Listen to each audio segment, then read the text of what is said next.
Hi, I'm Annie Botticelli, and welcome to my very detailed new moon in Taurus astrology report. This is a full-on mega maker's moon. It's not awesome just for people who make things, but for people who want to make things happen. So if you've been needing something to happen, if you've been waiting for the perfect time to get something done, move something forward, take action, create a birth date for a new event that can echo long into the future, this is your moon.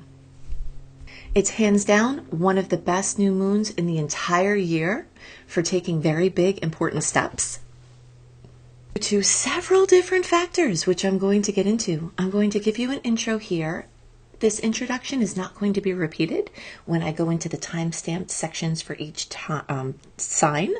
So this will lay the foundation, talk about the aspects, talk about what makes it such an amazing time to move things forward. And then we'll spin off into the individual signs, which you can watch for your sun, moon, rising, whatever placements. Those timestamps are below the video in a pinned post and also in the notes below. Podcast friends, if you're watching on my Astro Kisses Buzzsprout site, the timestamps will be there. If you're on Spotify and they're not syncing over, you can just do a quick search for Astro Kisses Annie Botticelli and get to the mother site that has those timestamps. All right, so what is it about this moon that is so special? So first of all, let's look at what moon it is. This is the new moon in Taurus. May 16th, 2026 at 4:01 p.m. Eastern Time. You can shift that for your time zone. I always like to call the new moon in Taurus a maker's moon anyway, because Taurus rules this energy of stuff that we do with our hands, whether it's gardening or whether it's building something. But it also rules that figurative energy of building something, even if it's online or in your mind, or helping to direct other people to do the work that makes something happen. It's a builder's moon, a grower's moon, a collector's moon. It's a moon with an eye for the future, and that is syncing up while we have these amazing planetary forward movements. Right now, every planet, and even a lot of this, or all of the star goddess asteroids that I'm looking at, every single planet is moving forward except Pluto. And it's rare that we have this happen. So we've got everything saying, let's move on, let's make something happen. We've got Vesta, Neptune, Pallas Athena, Saturn, Aries, Chiron, and Mars, all in Aries, saying, let's take action. We've got the new moon conjunct at 25 degrees, almost 26 degrees. So the sun and the moon are conjunct there, at the same time as being right next to Ceres, which actually is a star goddess that rules Taurus. That symbol that looks like the thing that you use to cut the wheat, that's what the symbol is, because this is a harvesting, crop gathering, enjoying the fruits of your labor, or setting in motion the crops that will be your future sustenance. And that asteroid is conjunct the new moon, as is Mercury. Mercury is super close to this new moon point as well. So it's time to build, it's time to grow, it's time to collect, it's time to make something happen. All of these Aries placements happening with the ambition, the motivation, the excitement. While all the planets are going direct, we're in this period free from personal planet retrogrades. The Venus, Mars, Mercury, not only are they going direct, but there's no shadow period. So all of the tides are majorly going out. All right, so we're here on the shore with our celebration hands, arms in the air, so excited because we can set all of our boats afloat. Anything we put out with tides will get carried far and wide. It's such an amazing launch point. I myself am putting into motion some very big things at this time that you will know about soon. But I'm definitely taking advantage of what I am inviting you to also do, because it is just such a splendid time. And if you've got things that aren't a big deal, that are smaller things, it's still great for those things too. Even making plans, scheduling things, doing day-to-day things, everything is really clear and ready to move forward. There is a very interesting point here, which is Chiron and Mars conjunct at the same, not the exact same time, but on the day that this new moon occurs.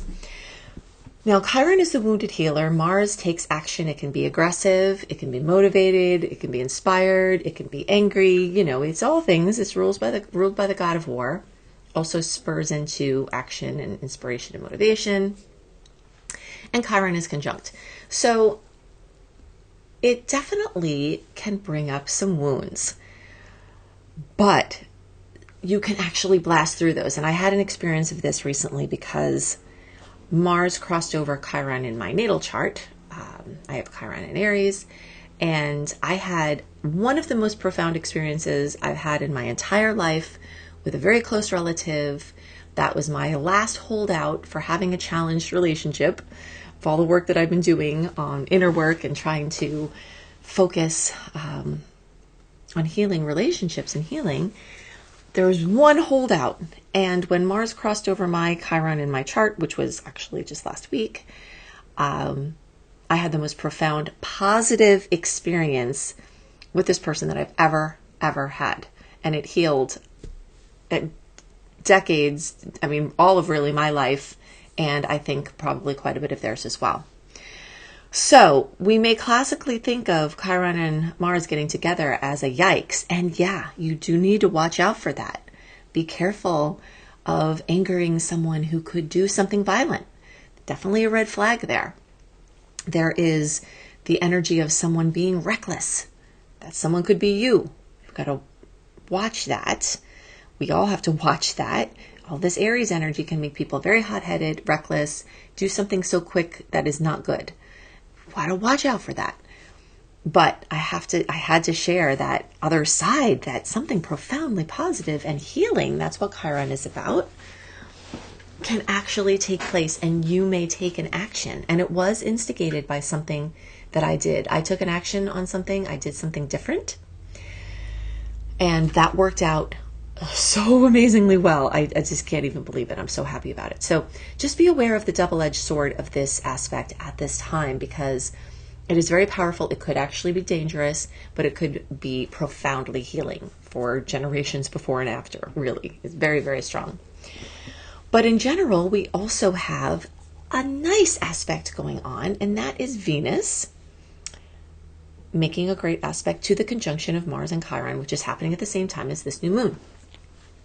So something softening, love, money, self-confidence, self-esteem, boosting this whatever it is that may come up. All of the Aries energy may also make you mad enough to do something that you've been needing to do, but of course it's always prudent, would be a good word, to keep in mind that actions taken in anger may not have the outcome that we're intending, because the energy can boomerang and can draw to it its own. So if something makes you mad enough to take action, and you can get to the point where you clear out the anger part, and then what's left is the motivation, and then you take the actions from a better place by doing whatever you have to do, getting help from someone else, writing down the things that you would say, but then you don't wind up saying those things because you've already gotten the charge off. There's something very important about charge to know at this moon. It's highly, highly, highly charged. It's grounded in some way by the Taurus energies. But all of this Aries and the conjunction there that we're talking about, and actually I really should throw into the mix that the conjunction for Chiron and Mars is really not that far away from Aries. So some very deeply repressed things may come up.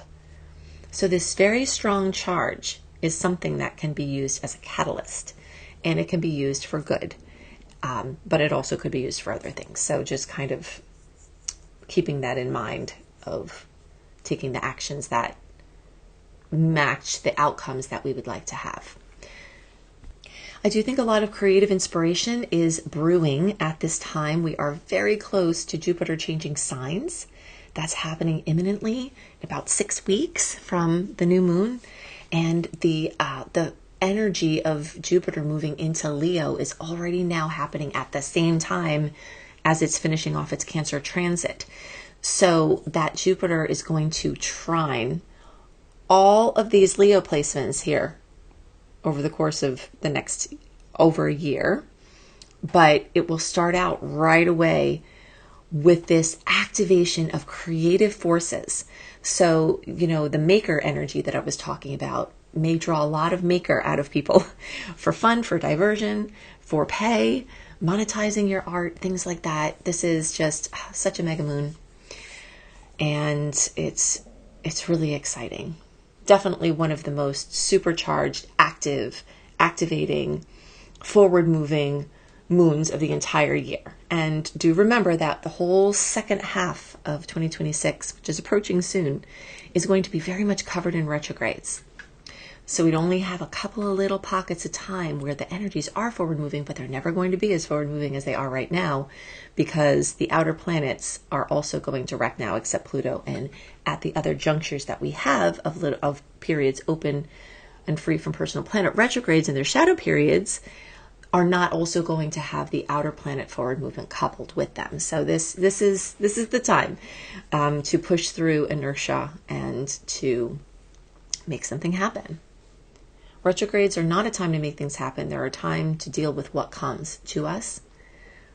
So take advantage of this time when you can take more of an active role in your destiny and see what the signs of the universe are giving to you of the actions that you're supposed to be taking for the future. So not only is this a mega maker's moon, it's also a mega money moon, because the energy of Taurus rules financial focus. Money that we earn, money that we spend, our material reality. So the options are endless for the actions taken from all of these Aries energies regarding finances, security, managing resources, and building financial structure that can sustain you now and in the future, or evaluating your current structure to see what changes need to be made, or enjoying what you have already created. Okay, I'm going to spin off now into the time-stamped sections for each sign. You can watch for your sun, your moon, your rising to get different levels of this new moon energy, see the area of your life and the types of things that may come from this new moon, as well as the types of things to plant seeds for the future, because new moons are taking action and new beginnings, but they're also seed planting times. If you're not quite ready to take the big action, some small actions now can grow over the next 13 moons, which is about a year. I'm just going to give you a little pause to give you some additional information here. Right in another browser, go to anniehelpsyou.com. That is my main hub. When you click on Unleash, you can get my star report for May and also the star report for June, so that you can see the sweet and salty dates of the time now and the time ahead. And if you want to see that calendar of when the next open periods are going to be for the rest of the year, because you're making your planning, you can access my secret star portal there. It has my my private calendar. If you want to learn astrology, you'll see the link there. So you can see everything at anniehelpsyou.com, and we will spin off now into the timestamp versions, and I'll see you in the next report. All right, Aries friends, this is not only mega maker's moon, as I mentioned, it's a mega money moon, and specifically for Aries, we've got double time on our money making aspect of this moon. This is an area of the chart that is very focused on material sustenance, as well as many other things. So I'm going to go into the details of what it looks like when we've got a new moon in the second house, and that will give you some ideas of how to plant seeds for this new moon and what other things you may see show up at this magical time. Okay, let's look at what it will look like and how you can best use a brilliant new moon in your second house. A second house new moon is a financial and energetic reset point that gives you a new beginning in a 13 moon cycle for how you relate to your material reality. This may include a heightened awareness of money or resources, stability, and security. You may notice an intense focus on self-worth, confidence, especially financial confidence, what you truly value, and your financial literacy. You're going to be feeling this pull towards security building and simplification. You may notice an increased awareness or sensitivity that comes around income, spending, and your personal value of your time and your services. You may feel this very strong desire to ground yourself in something tangible and reliable and predictable. You may have an immediate awareness or a deepening of one that's already been building about how you may be undervaluing yourself or your work. And there may be this quiet but very powerful urge to build something lasting. If you're a maker, this is definitely a maker moon, doing things with your hands of any kind of building or crafting or creating. This is a beautiful time to initiate a project of creation or to try new things with your, making with your hands. And it's a big opportunity and lots of gifts where you can do this reset of your relationship with how you create in the physical plane. This can have to do with your relationship with the environment. This can have to do with planting a garden or becoming more sustainable from the environmental perspective. And this can be at the other end of the spectrum where there's financial or item-based purchases, like something important in the material world that you're trying to increase your material experience. So some sort of upgrade or a lateral movement in that material world. This can definitely be a new chapter of earning or saving or valuing your skills differently, and even taking small steps towards those ends can be very, very powerful now and can grow over the next 13 moons. This is also a prime time for aligning how you spend money with your values, because sometimes over time we realize that we're either making money or spending money in a way that isn't in congruence with what our values are. And this is a moon to reflect on those type of things and to start to move the dial into the direction where it matches more. This can be a time where you shift from survival mode into this steady, self-generated security, or where you build your experience of money as energy and understand that energy is flowing from the divine and that it's not really coming from the places you think that it is. An employer, a spouse, family, your money is energy and it comes from the divine and from the universe. So you can start to tune in to how you can bypass some of the ways you think it has to come in and sort of go down that rabbit hole of investigating how to create materially a little bit outside of the box. Moons are an amazing time for setting intentions. And you may want to start some of those intentions with things like, I am worthy of, I confidently receive, I create stability through, I now create. And then the types of things that have the strongest energetic alignment with this house, you would fill in, I am worthy of increasing my income or opening new revenue streams, things like that. I confidently receive charging appropriately for my work, or I create stability through consistency in finances. I attract support and stable opportunities. I develop skills that increase my value as a worker or a sharer of services. So those kind of things are along the lines of where you align the new moon energy that gets a little more boost when you focus on those kind of things that this second house rules.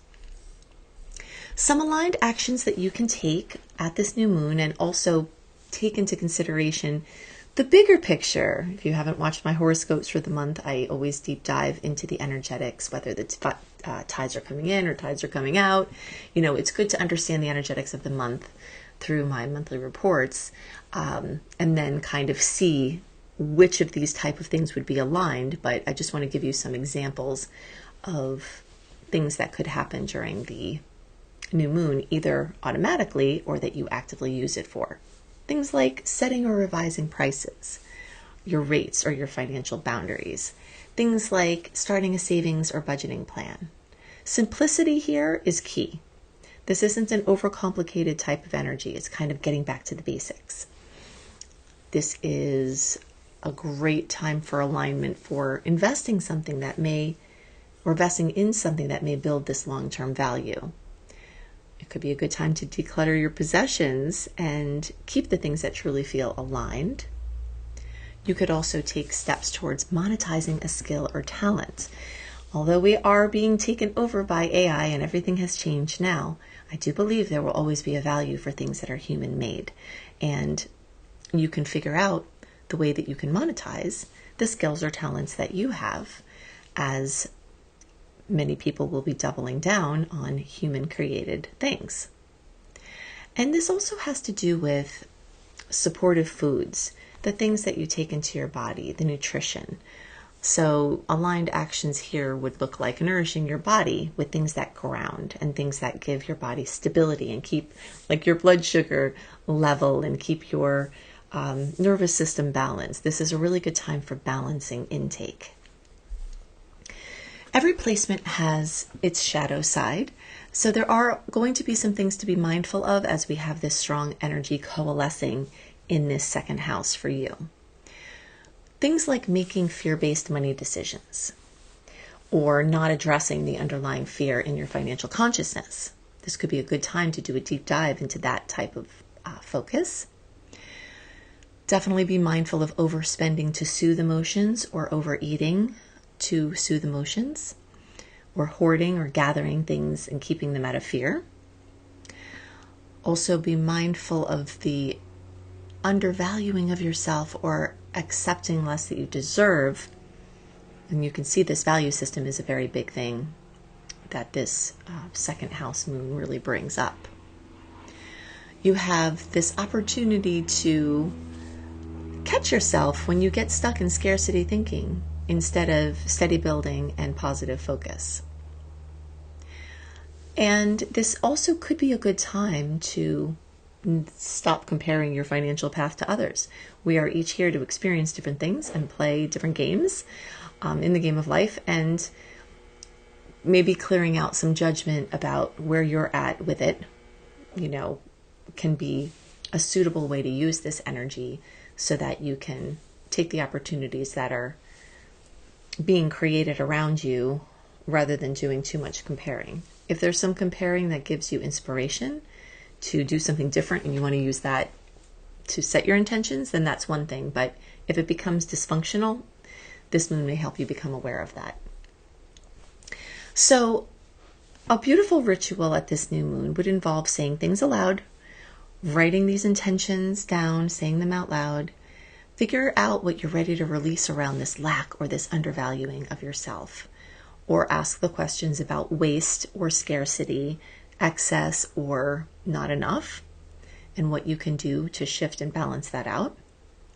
And ask the question, what stability and abundance looks like for you now. Abundance is a very general word that can be very different for each person. So evaluating what that means for you right now. And you can take one practical money action immediately after doing your intentions, even if it's something small, even if it's putting $10 in savings. Just the seed planting of taking an action can multiply over the next 13 moons. So the bottom line is that this period of time is a very powerful new beginning to a 13 moon cycle, also the ending to the previous 13 moon cycle where you may see some things manifest from the last 13 moons. And now you're beginning to build in this next cycle. And you're building this real world stability, self-worth, and your inner security that can manifest to your outer security. It can have to do with money, but it's more than that. It's a deeper sense of this value that naturally attracts and sustains it. All right, head to AnnieHelpsYou.com right now Click on Unleash to get your May and June written star report by me with all of the sweet and salty dates now and to come. There you can also see how you can access my special action calendar for the rest of the year and how you can learn astrology with me and other free offerings that I have. I'll see you in the next report. All right, Taurus friends, this is your moon. We get usually one new moon a year or every 13 moon cycle, and this is yours. So it carries extra special weight for your seed planting. And if your birthday is between May 11th and the rest of the sign, the closer to the May 16th point, you will get extra blessings at this time. And if this is close to your birthday or on your birthday, you'll have these potentials worked into your entire next year. So it's very exciting. So this moon for you is going to be in your first house. So let's go into the details of where to plant seeds, what things you may see come from a new moon in that area of your chart. Oh, and also for the degrees. So Taurus placements between 21 degrees and the end of the sign, or close to 26 degrees, you all in that range may get the most noticeable blessings, but this is a moon for all Taurus placements either way. All right, so let's talk about what it will be like as this new moon lights up your first house. This is a very exciting time. It's an actual personal reset point. It feels like a new year in very many ways because it's beginning a cycle of personal emergence. You will notice a heightened focus on your identity, on your self-image, how you show up in the world, how you present yourself to others, and how they see you. You will very likely have this strong urge to reinvent yourself, refresh your look or image, redefine yourself. And since it's a new moon, you may just be at the very beginning of planting those seeds for a future bringing out party along these lines, or you may be at the point of presenting it. But either way, it's a new beginning along those lines. You may enjoy increased visibility with what you're doing. Could put you in the limelight. People could notice you more, even if it's subtle. You may notice that there's this natural push towards independence, autonomy, self-leadership. You'll notice your emotional sensitivity increases as you perceive more of what's going on of other people's perceptions about you. Your instincts will be sharper. Your body and your intuition may speak more loudly. This house pertains to your physical body and your physicality. So you may notice a new beginning in the relationship with your body, treating it better, eating better, exercise, self-care. And you may notice a unique rhythm beginning. Like, I need to do this my way now. Interestingly, this may be a time where the woodpecker may come and visit you. Woodpeckers speak of the energy of new rhythms and doing things in your own unique rhythm. And this new moon here is planting seeds for you doing things in your own way, which may or may not be different than people around you or how it's been done before. But there's some sort of new rhythm beginning. There are many opportunities that come from this placement. A lot of healing opportunities for your very earliest times when you were born, birth trauma. Your very early childhood could have opportunities to heal from that period of time. Lots of gifts can come from this. Overall, you get to author a new version of yourself. So if you've been imprinted in some way by something that happened to you, scarred literally or figuratively, this could be a time of regeneration where this new version of yourself either starts to emerge visibly to others, or you feel it inside of you and it starts there first, or that you start planting the seeds for this future version to come out more. Something really great that you can do with this energy is to shift the patterns that have followed you for years as it relates to who you are and how you present yourself in the world. This is very much about how people are going to respond to you as you feel different. And sometimes it's just a perceptual shift that happens internally, and then you start noticing that other people notice it, even if you don't make a loud announcement about it. But depending on where you're at in your process, you may be ready to make a loud announcement about it. But that all can be in your own flow. This is a really great time to set intentions, either out where you're telling others this is what you intend to do, or these quiet moments. All that focus around who you're becoming, what you're embodying, how you show up. And the energetics, the essence of this house that's being activated by this new moon has to do with some key words and key experiences: confidence and courage and authenticity. You may notice those themes coming up very strongly. You may notice the physical vitality and strength that you have or don't have, and planting seeds to improve those or to enhance what you already have. This can also have to do with clear boundaries and more of this self-definition process. So basically, as you're defining yourself, you're defining your boundaries and noticing where you may have allowed infringements. You may develop a new personal style or expression. You may step more into leadership, visibility, or initiative. This is a time where you may consider doing something different about your appearance, even small shifts.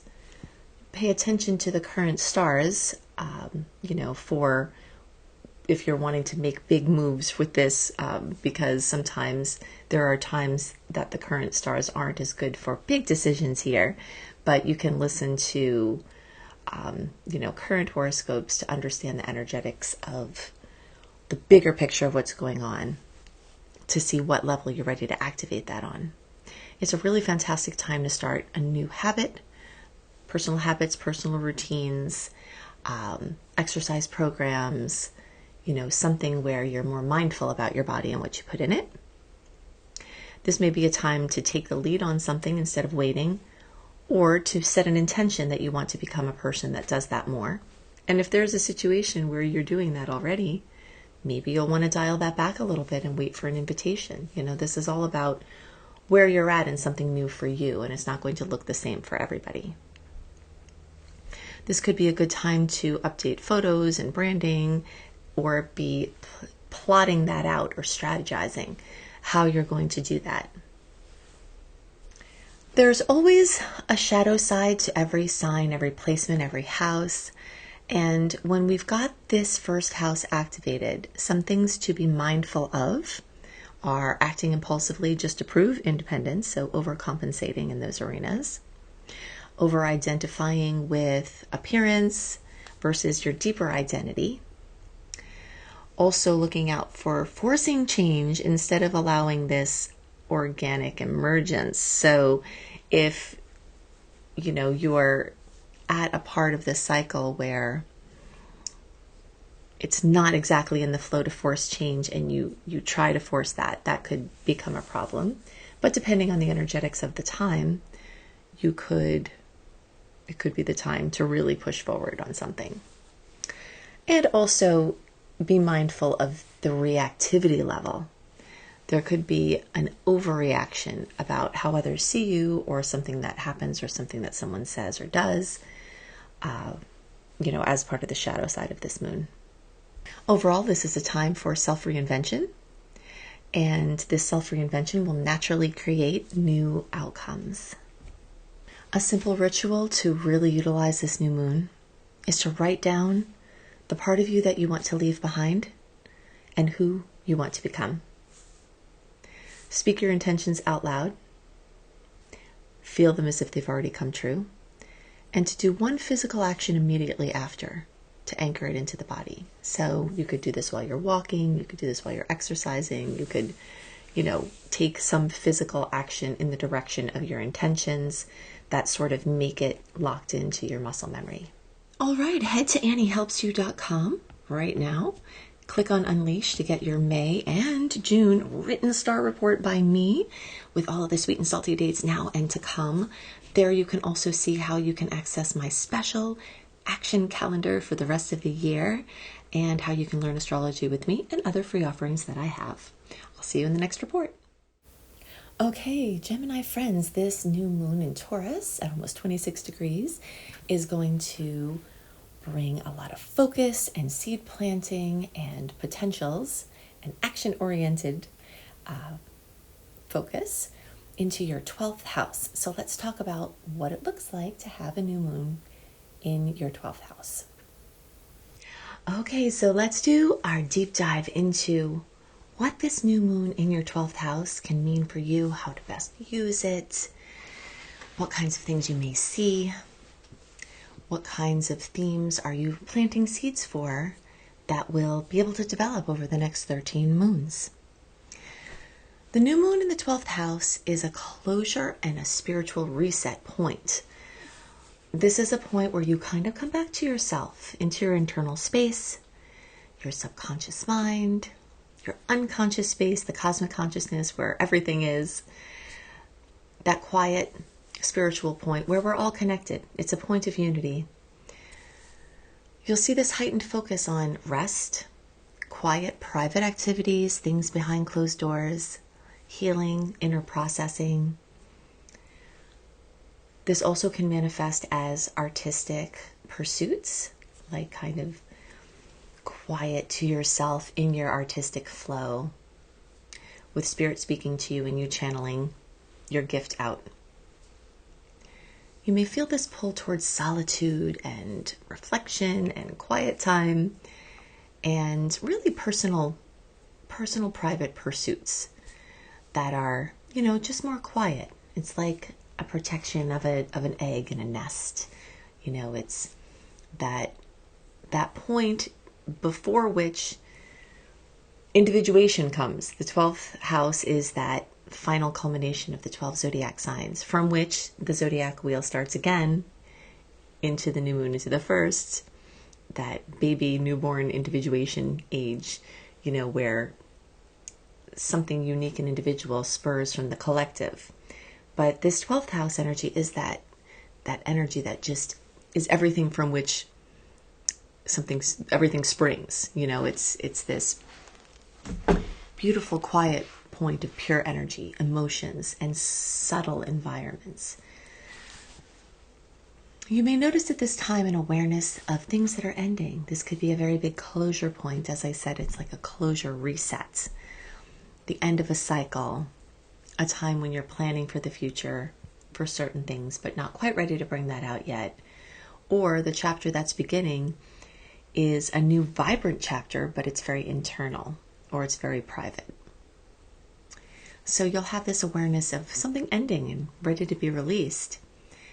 And along with this may come vivid dreams and intuition heightening, insights that seem to come in from the ethers or from the language of spirit through synchronicity. Synchronicities may be extra strong at this time. Animal messengers, angels, guides, waking dreams, things like that. Like there's something like a sense you're feeling of something's dissolving behind the scenes, ready to be reborn again, but from this space of, everything kind of melting into one. There may be some lower physical energy, depending on what else is going on in the chart, in the sky, in you, but it can be an expanded, deeper awareness. It's a very quiet reset, inner reset point. There are always opportunities that we have at each new moon and gifts that can come with this energy. And one of the best things that happens from this new moon in the 12th house is that you get to release the past and clear the space for a new cycle. So it's like a wrapping up of things. It's a tying together of loose ends. It's a packaging up and sending off and clearing up and clearing out so that you're ready for something new to be born. It's a time when you can really heal patterns on a very deep subconscious level, where you can confront fears. And I always like to call this space the attic of your being. In that attic could be things that your ancestors left your family, just heirlooms. And in the attic could be, gross stuff from being neglected up there. But in the heirlooms could be gold, or like literally gold, or something very valuable financially or emotionally or nostalgically in some way. But however it is, it's a place of this deep exploration that you never know what you may find in there, and you have to wade through some of the gunk in order to be able to get at the gold. It's a really fantastic time for restoration, forgiveness, surrender, prayer, meditation, anything that works on the psychological space, inner work. I'll list a few of my favorites. You can look these up. EMDR and NLP, which have been used for trauma clearing. EFT, the emotional freedom technique, is a way to relax your nervous system, cut your cortisol levels, and work with blocks. You could do genetic testing and find out things literally from your ancestors that could be holding you back, and confront those things or heal those things. And so everything you're completing now is going to prepare you for a level of rebirth that will come after this process. It's always wonderful to plant seeds at this time consciously. And when you align the energies of your seed planting with the energy of the house that the new moon is in for you, it magnifies its power. So you're focusing on letting go of past attachments, habits or identities, addictions, fears, old habits that aren't serving you. You're healing emotional or energetic wounds. You're developing these spiritual practices, or the inner connection where you get your guidance from your connection to spirit, and that you're not distracted by other things around you, and you develop that relationship. You're letting go of control, and you're trusting divine timing, and creating that space for rest and renewal and sacred space for a long time to come, so that you have that place to come back to regularly. And you're also focusing on strengthening your intuition and your inner guidance. So you can plant seeds along those lines and use affirmations that begin with, I release, fear, or ... You fill in what you want to release. I release negativity. I release doubt. You can also use affirmations like, I allow myself to rest and restore, or I trust the unfolding of whatever it is that you're trying to sort of surrender. There are a lot of ways you can align actions with this new moon by actively making the choice to prioritize rest and sleep and quiet time. You can ask your subconscious mind something before you go to sleep and see if it can help to get worked out in your dream or get some insights when you wake up. Anchoring in quiet time, journaling, meditating, spending time in reflection. This could be in nature, or this could be in a quiet space inside. You can align your actions with this new moon by reducing your external noise and just taking kind of a break from everything, and stepping away from unnecessary commitments and making a habit to do that periodically, where you can get in a rhythm that keeps you refreshed. The decluttering energy here is more emotional, but can also be physical spaces that you clear out quietly and intentionally to help you feel better in those spaces. You can align the actions with spending time alone to reconnect with yourself, spending time in nature, allowing things to end without forcing the closure, even if the closure is wanting to come, and actively engaging in gentle healing practices, energy work, breath work, things like that. Every placement has a shadow side, and the shadow side of the 12th house, some things you can look out for. This energetics can manifest on a spectrum of experience from highest to lowest, and we don't ever know how that's going to manifest. But if you're kind of aware that escapism or avoidance instead of conscious rest, addictive habits or over-isolation, withdrawing too much, if those are not functional, if you're taking space and you're taking too much space and you're really losing connection or getting lost in your isolation, that could be, a shadow side of this 12th house. So if you already are doing that, you can use this new moon to try to set intentions to become more consciously connected. Some other things to be mindful of from the shadow perspective of the 12th house is ignoring your intuitive nudges, confusion, or like lack of clarity that can lead to inaction, and trying to hold on to what's clearly ready to dissolve. The word dissolution and dissolve, those words are very active for this placement because of the rulership of this house. It is, this where everything dissolves into the same, and things can dissolve away, but it can bring some confusion or escapism, and you just have to watch out for that shadow side. I always like simple rituals at new moons to ground the energy in and to actively use it. When you write your seed planting intentions down, say them out loud, and feel them as if they've already come true, you're activating the reticular activating system in your brain, which serves as a filter. When you activate that part of your brain, this is actually the physiology of manifestation. And you're basically telling your brain, I want you to not filter out things that would lead me to these outcomes. And that's how you can actively engage your inner space to create the intentions that you have. And then take some sort of quiet or symbolic act of release after to ground in your ceremony. So the bottom line is that this very quiet, secret even place for this new moon is starting this 13 moon cycle for closure and healing and preparation.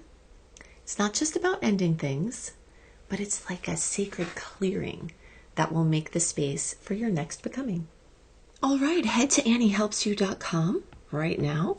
Click on Unleash to get your May and June written star report by me with all of the sweet and salty dates now and to come.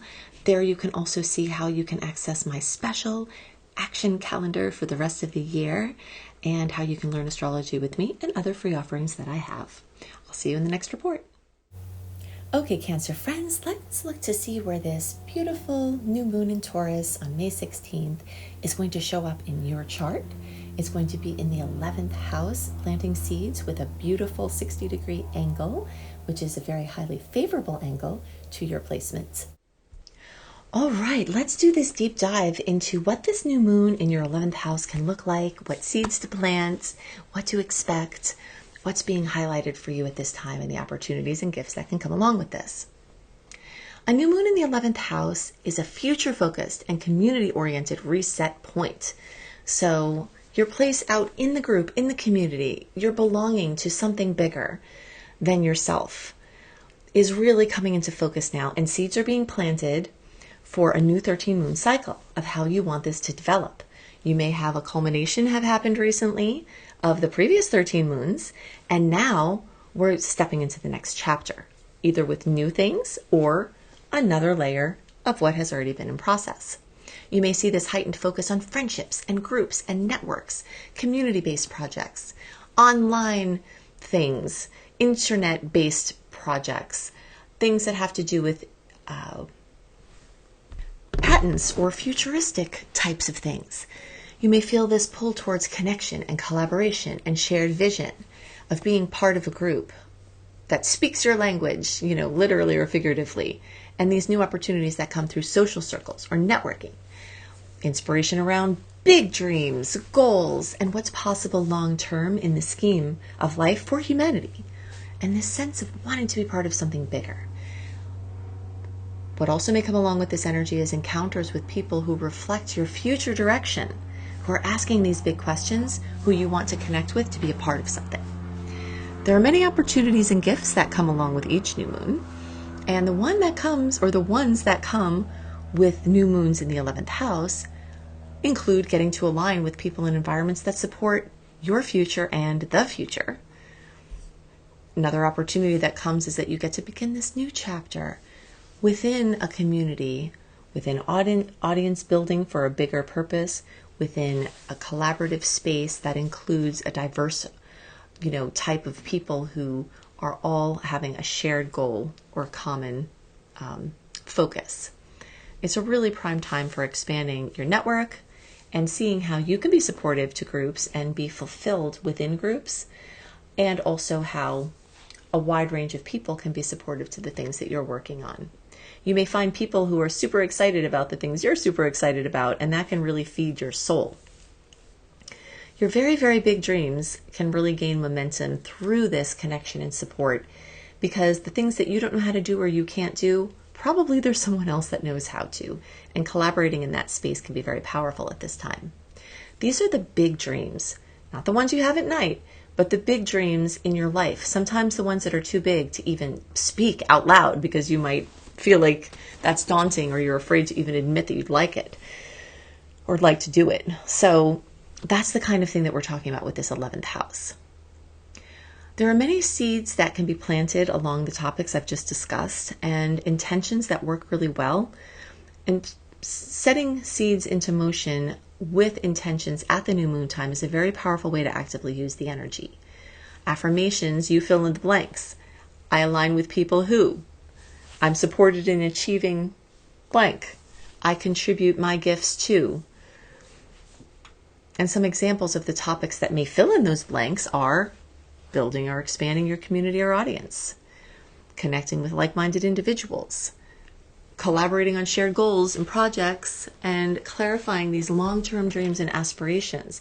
Sometimes we get clarity by speaking about what we're wanting to create, and in those cases, this energy is very, very conducive for that, where you'll get someone to agree with you and say, yes, that's a great idea. Yes, you can do it. And sometimes that's all you need as inspiration to move forward.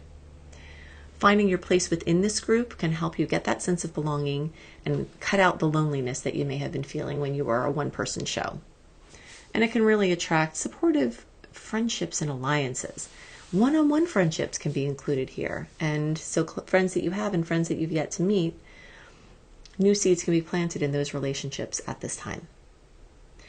There are many ways to actively align with using this energy, as I'm always talking about aligning with the natural rhythms instead of working against them, like riding a wave to the shore. If you jump on the wave of the energy of the 11th house and you align your intentions with that energy and your actions with those energies, then it's much more fun to take that wave and just sort of the ease of riding it back to shore. So some aligned actions that you can take at this time are to reach out to friends and colleagues, or make new connections, or reach out to old connections. Join a group or a community or a network that's aligned with your interests, whether it's online or in person. Make a commitment to share your ideas or goals with others in a way that feels productive and helpful to you. Ways to share your ideas that have this collaboration platform where you're supporting others and they're supporting you as well. Going to events, online or in person, that will expand your circle.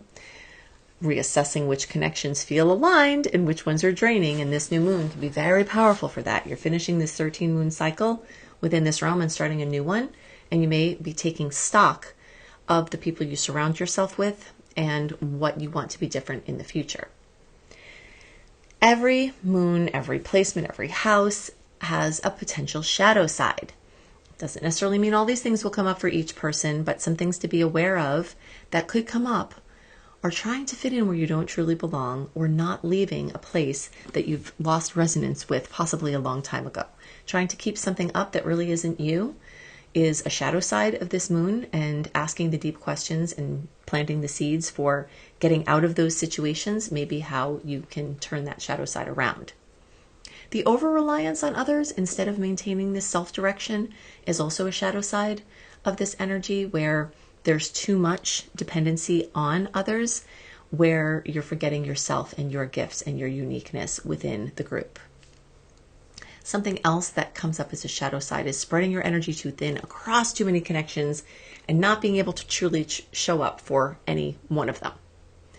The comparing of your path and your gifts to others may also be a shadow side. When you're surrounded by a lot of people, some cases you may either feel outshined by things other people are doing, or where they've been able to be successful if you haven't yet, or there may be some judgment that comes in if you feel like you are outshining.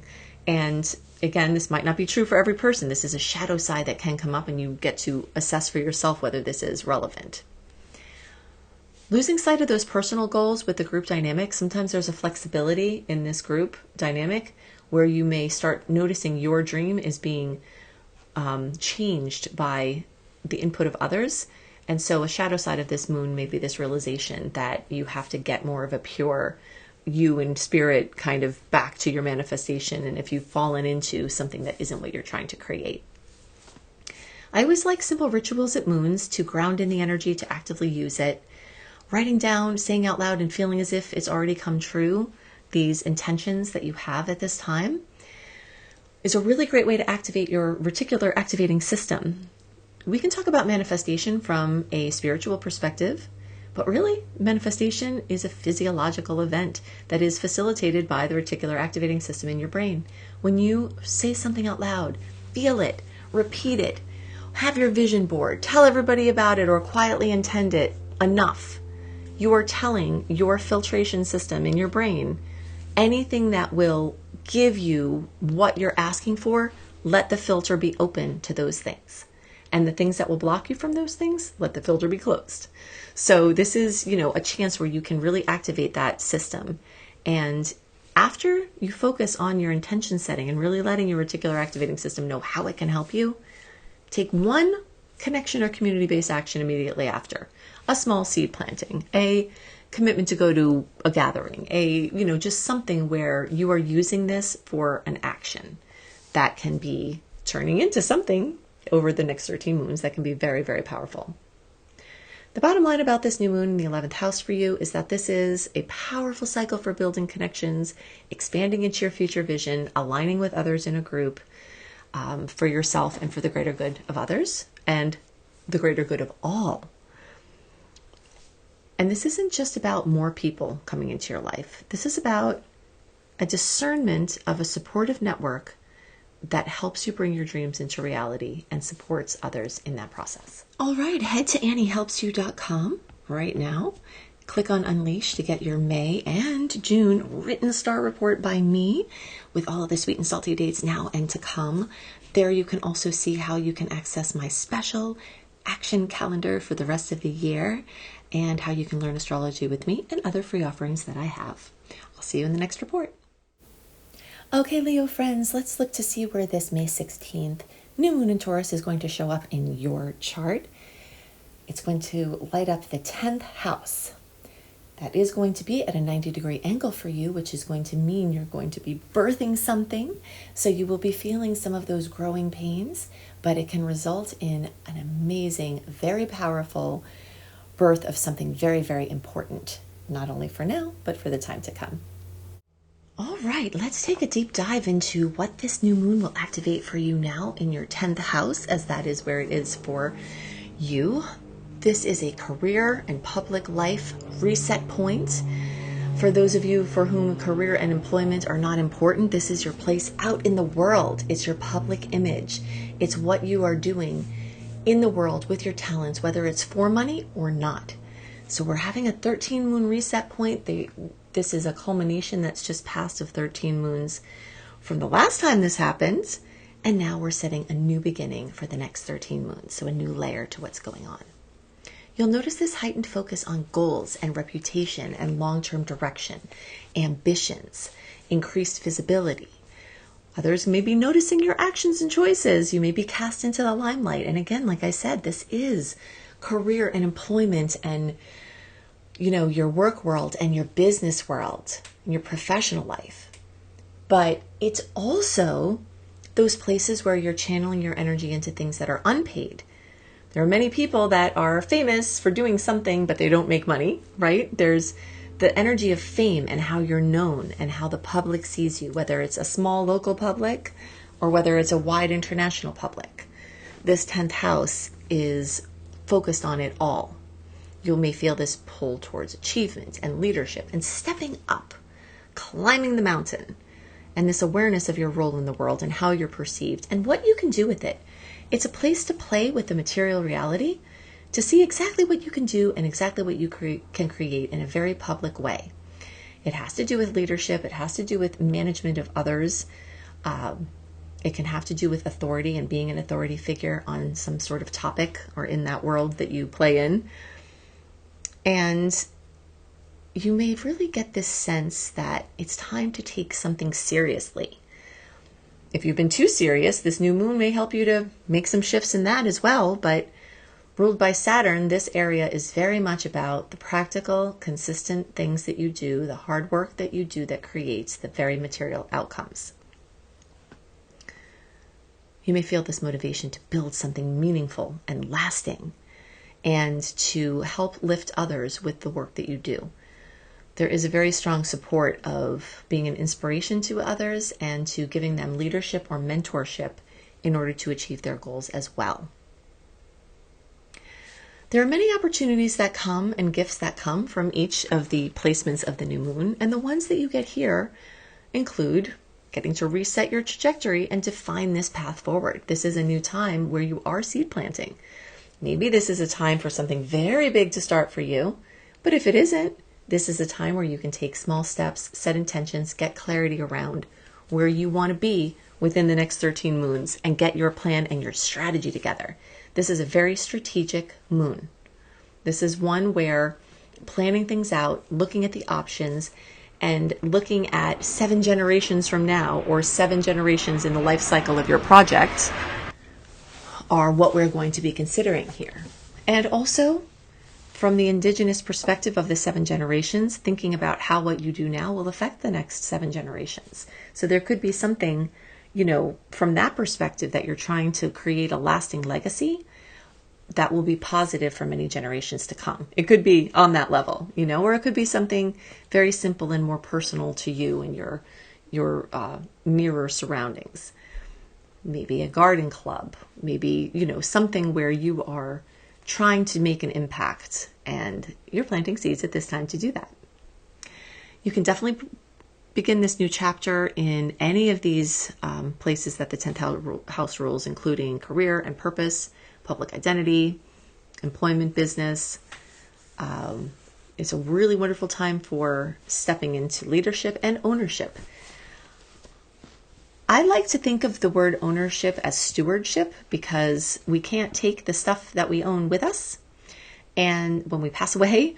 So from the perspective of this house, it really rules that energy of stewardship. And this may be a very magical word for you to embrace or to deepen, where whatever you, quote, own or take ownership of, you're a steward of that thing, of that project. And your stewardship skills have a very strong chance to build now, and you can plant seeds towards that. I love to plant seeds at the new moon. This is the time when this happens naturally, whether you're intending to or not, and it's a time when you can actively use it to plant seeds. On the topics of advancing or shifting your career path, if you don't like the job that you're in, you can plant seeds around what is it that you would like to have as part of your future work experience? What is it you'd like to have as your future employment experience?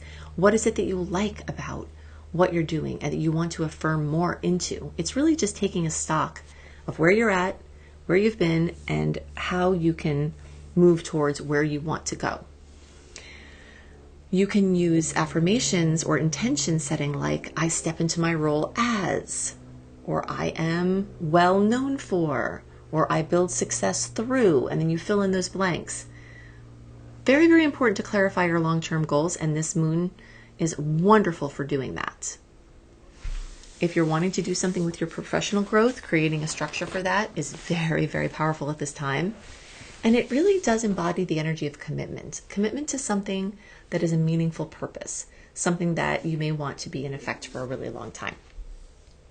So there are many aligned actions that you can take. All of them have to do with long-term goals, and some of these can be shorter-term next steps for a bigger vision that has yet to expand or become clear. Making a move in your career, applying, launching, pitching, committing, taking responsibility for something that's bigger than before, or updating your professional presence, updating a CV or a website or branding, having a conversation with authority figures or mentors, or you stepping into that role, as I mentioned before. Making a commitment to show up consistently and visibly in your work, where you have a presence that is consistent and is clear. And making these decisions that align with your future and not just the present. This is a very long-term energy. Every sign, every placement, every house has a full range of potential expression from lowest to highest, and included in that we have a shadow side.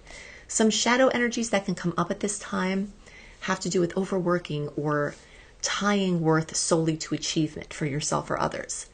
This can have to do with a fear of visibility or a fear of failure that's holding you back. And those shadow sides may come up now as you start to dream big or think about that longer term plan. You may see some of this fear and doubt come up. The overseeking of external validation instead of internal alignment is something else that may come up as a shadow now, as well as taking on too much too quickly, or committing to things that you may not be able to follow through with, or ignoring your personal life in pursuit of success. Finding balance in your place out in the world is going to be a very big opportunity to plant seeds at this time. I love to use simple rituals at moon time to help ground in the energy and use it consciously. I always suggest writing down, saying out loud, and feeling as if it's already come true, that which you want to create, because the reticular activating system in your brain, it's a filtration system, actually hears those messages. We can speak about manifestation as something metaphysical, but it turns out that in the very sense that we know, it's actually physiological. We use this reticular activating system to manifest things. Just like when you go to buy a car, you all of a sudden notice all the car dealerships close to you. That's because your reticular activating system knew you were looking for a car, and it let down the filter where it usually filters those out because you didn't need them. And that's the same thing with these intentions. So anything on the topics that we've been speaking of, if you write down, say them out loud, feel them as if they've already come true, that's your indication to this system in your body to let the things in that will support these seeds that you're planting now. And after you do that, taking one career or goal-oriented action immediately, even if it's small, can really, add oomph to the commitment that you're making at this time. So the bottom line about this placement, this 10th house new moon, is that this is a very powerful new 13 moon cycle for stepping into your purpose and reshaping your public path.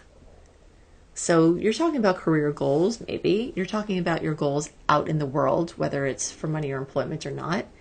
But it's more than that. It's a clear direction, a clarity of purpose and direction that's building this long-lasting success, recognition, and accomplishment. All right, head to AnnieHelpsYou.com right now. Click on Unleash to get your May and June written star report by me with all of the sweet and salty dates now and to come. There you can also see how you can access my special action calendar for the rest of the year and how you can learn astrology with me and other free offerings that I have. I'll see you in the next report. All right, Virgo friends, this new moon in Taurus has extra goodness for you as it's happening in fellow Earth sign, making the most favorable aspect in all of astrology, the trine, bringing blessings without you necessarily having to even do anything, but also offers an opportunity for you to take some very important actions and have the extra blessing of this beautiful angle. All Virgo placements can get the goodies from this new moon. However, if your birthday is between September 11th and the rest of the sign, the closer to around the 16th or so, the more you may get kisses from this beautiful aspect. And from the degree perspective, we're looking at 21 degrees through the rest of the sign, and the closer to 26 degrees, the more you may get the extra kisses. But there's positive things in store as potentials for everyone as this new moon lights up your 9th house. So let's look to see what seeds you can plant and what things may come naturally from the new moon in your 9th house.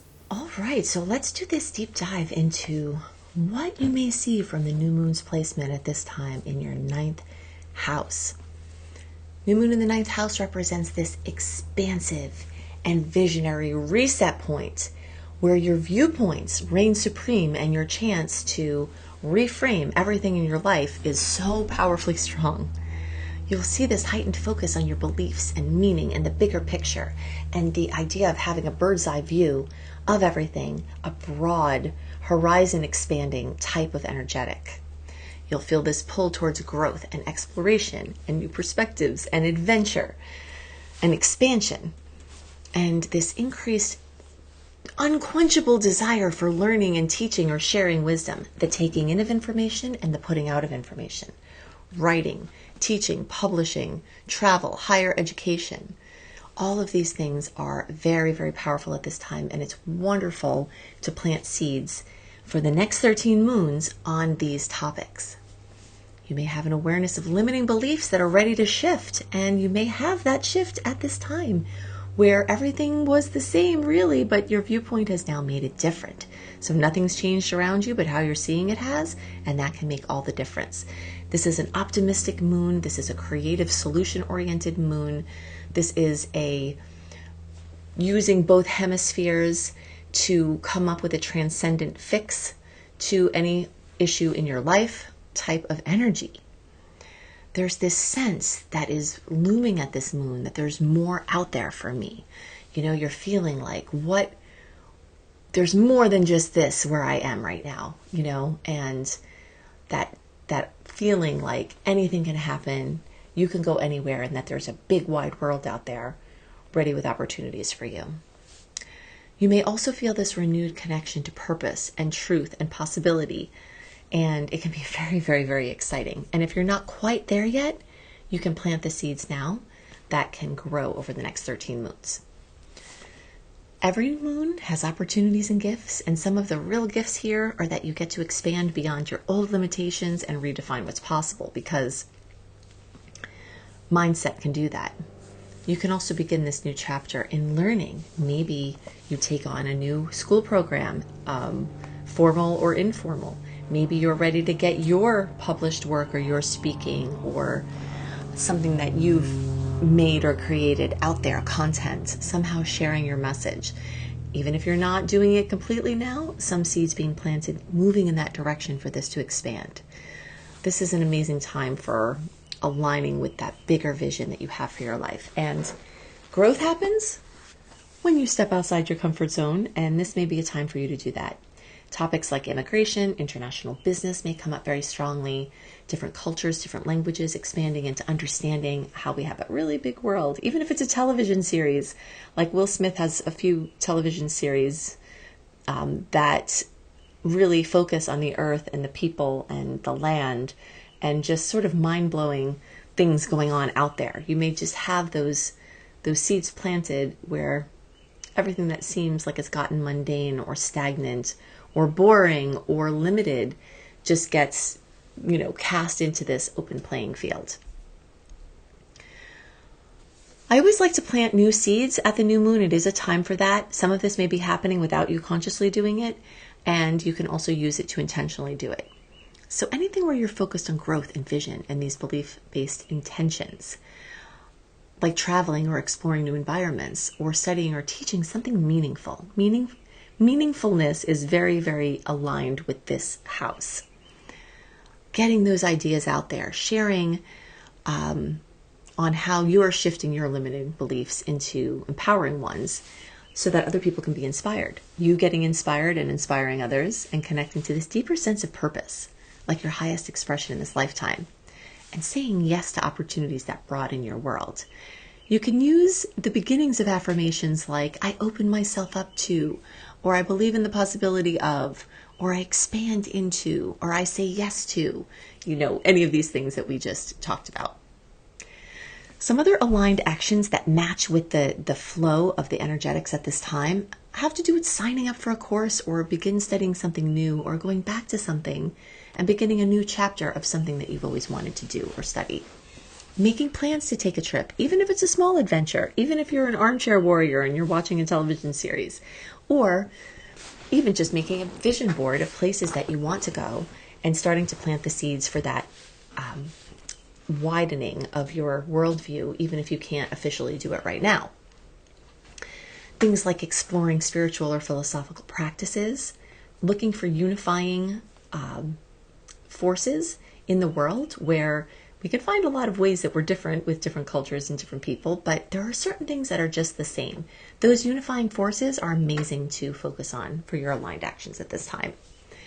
Also reflecting on beliefs that may be limiting your growth. Try to go up to a perch above your house or your country or wherever and look at the bigger picture even look at some pictures of the Earth from outer space that have been taken, from away from the Earth, and just get that sense of how big everything is. Some things to be mindful of have to do with the shadow side. We always have a shadow side because we live on a planet of duality, and there is always a range of expression from lowest to highest, from shadow to, optimum expression, with how these things may manifest and the types of things that may come up. So some things to be aware of that may be activated at this time have to do with overcommitting or chasing too many possibilities at once. This is one of those moons that, in this particular house where it rules an energy that diversifies, likes to get its fingers in a lot of pudding pies. We've got 2 such placements in the chart like this that are really all over the place.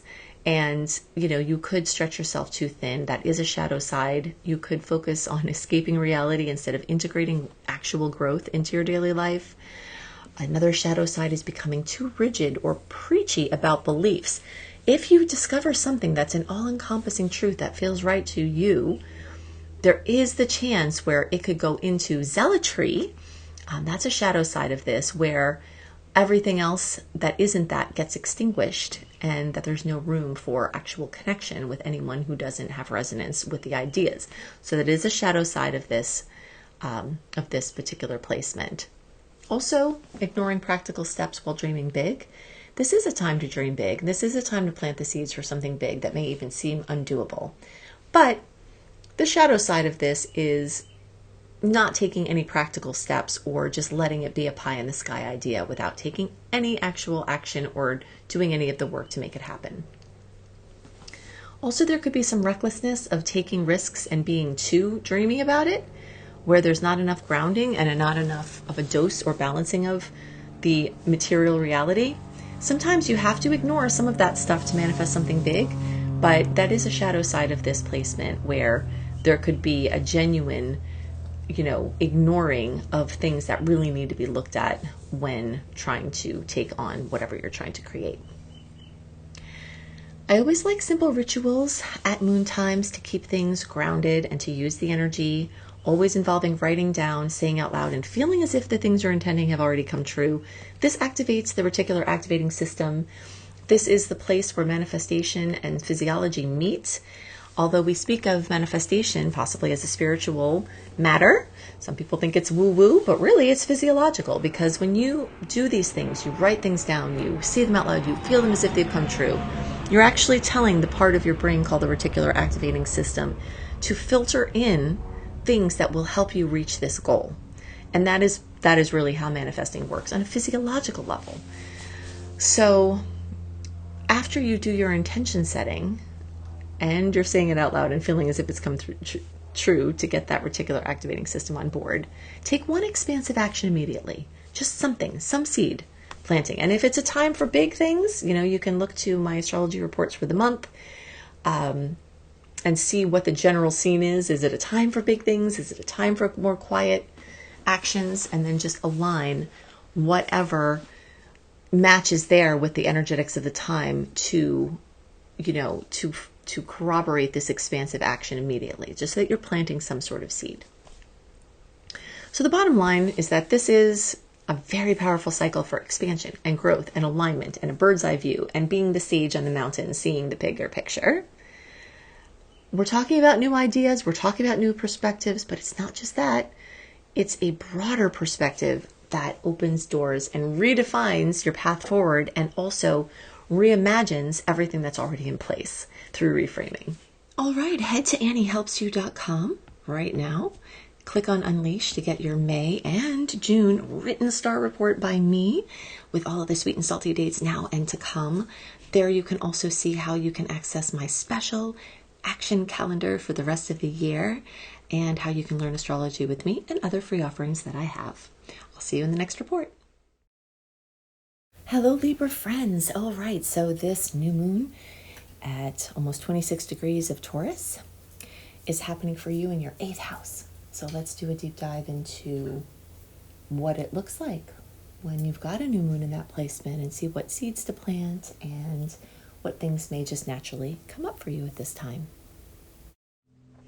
All right, let's do a deep dive into the new moon in the 8th house, where it is for you now. In some level of your being, you've got this deep emotional and transformational reset point. We've just ended a 13 moon cycle. We're beginning a new 13 moon cycle in this arena of your life. You will notice this heightened focus on shared resources, intimacy, energetic exchange, deep collaboration with resources, your inner resources, and resources of other people that you share and collaborate with. There's going to be this increased awareness of what you're holding on to versus what you're ready to release, what's holding you down and what's giving you vitality. You'll feel this pull towards privacy and depth and inner processing and merging your power and energy with other people. The topics of power and control and people using their power wisely or not is going to come up very strongly, and there's a new reset point here for how you use your energy and how you deal with other people using their energy in different kind of ways. Intense emotions may surface and they're intending to transform. It can feel a little overwhelming, but here at the new moon, you're able to recognize this very, very deep emotional space and set intentions to move towards more fulfilling experiences. Themes around trust and vulnerability and control are going to come into big focus, and there are going to be very deep types of questions that come up. Mysteries. Focus on the mystery. Psychological, spiritual, other types of mysteries. Something about the unseen or the lesser seen realm is starting to crystallize now in a new way for you. Could involve financial matters involving others, or debts, investments, taxes, support, winnings, inheritances, wills, trusts, things like that. You may be starting something new, a new beginning in those arenas, and you will seem to get this sense of something ending and something new being born. This is a phoenix sort of energy, where there's a very big ending to something and something very powerful getting ready to begin. There are always opportunities and gifts with each new moon in the beginning of a new 13 moon cycle. And the real gifts here have to do with getting to release these old attachments and step into this more empowered version of yourself. It is the house of empowerment, and sometimes it does relate to financial empowerment, but very often it relates to emotional or spiritual empowerment or psychological empowerment.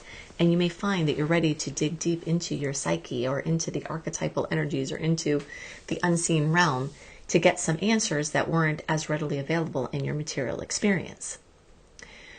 Another great opportunity now is that you can transform these patterns that are around this fear and control and vulnerability and the use of power. And it's a really great time for this deep healing and this very profound energetic renewal. The idea of true power emerging is going to come from when you let go of what no longer aligns. And this is a very deep process that you're moving along into a new chapter of now. I always like new moons for seed planting. You can write them out loud, say them out loud, write them down, and feel them as if they've come true already. This tells your reticular activating system to activate the filter to allow in anything that will support these intentions. Manifestation is actually physiological. We can talk about it in spiritual terms, we can talk about it in other terms, but when it comes down to it in your body, it is actually physiological. You can call on that part of your brain that filters to let open the filters of maybe things that have been getting blocked out along these lines of these topics that you want information and resources to come in.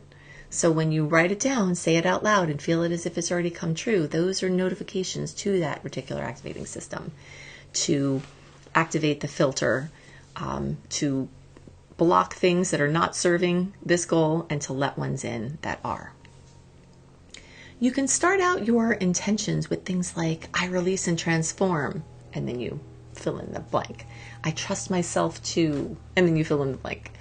I'm open to deep and supportive transformation in, and then you fill in the blank. And some of the examples of blanks that you can put in there are letting go of emotional baggage or past attachments.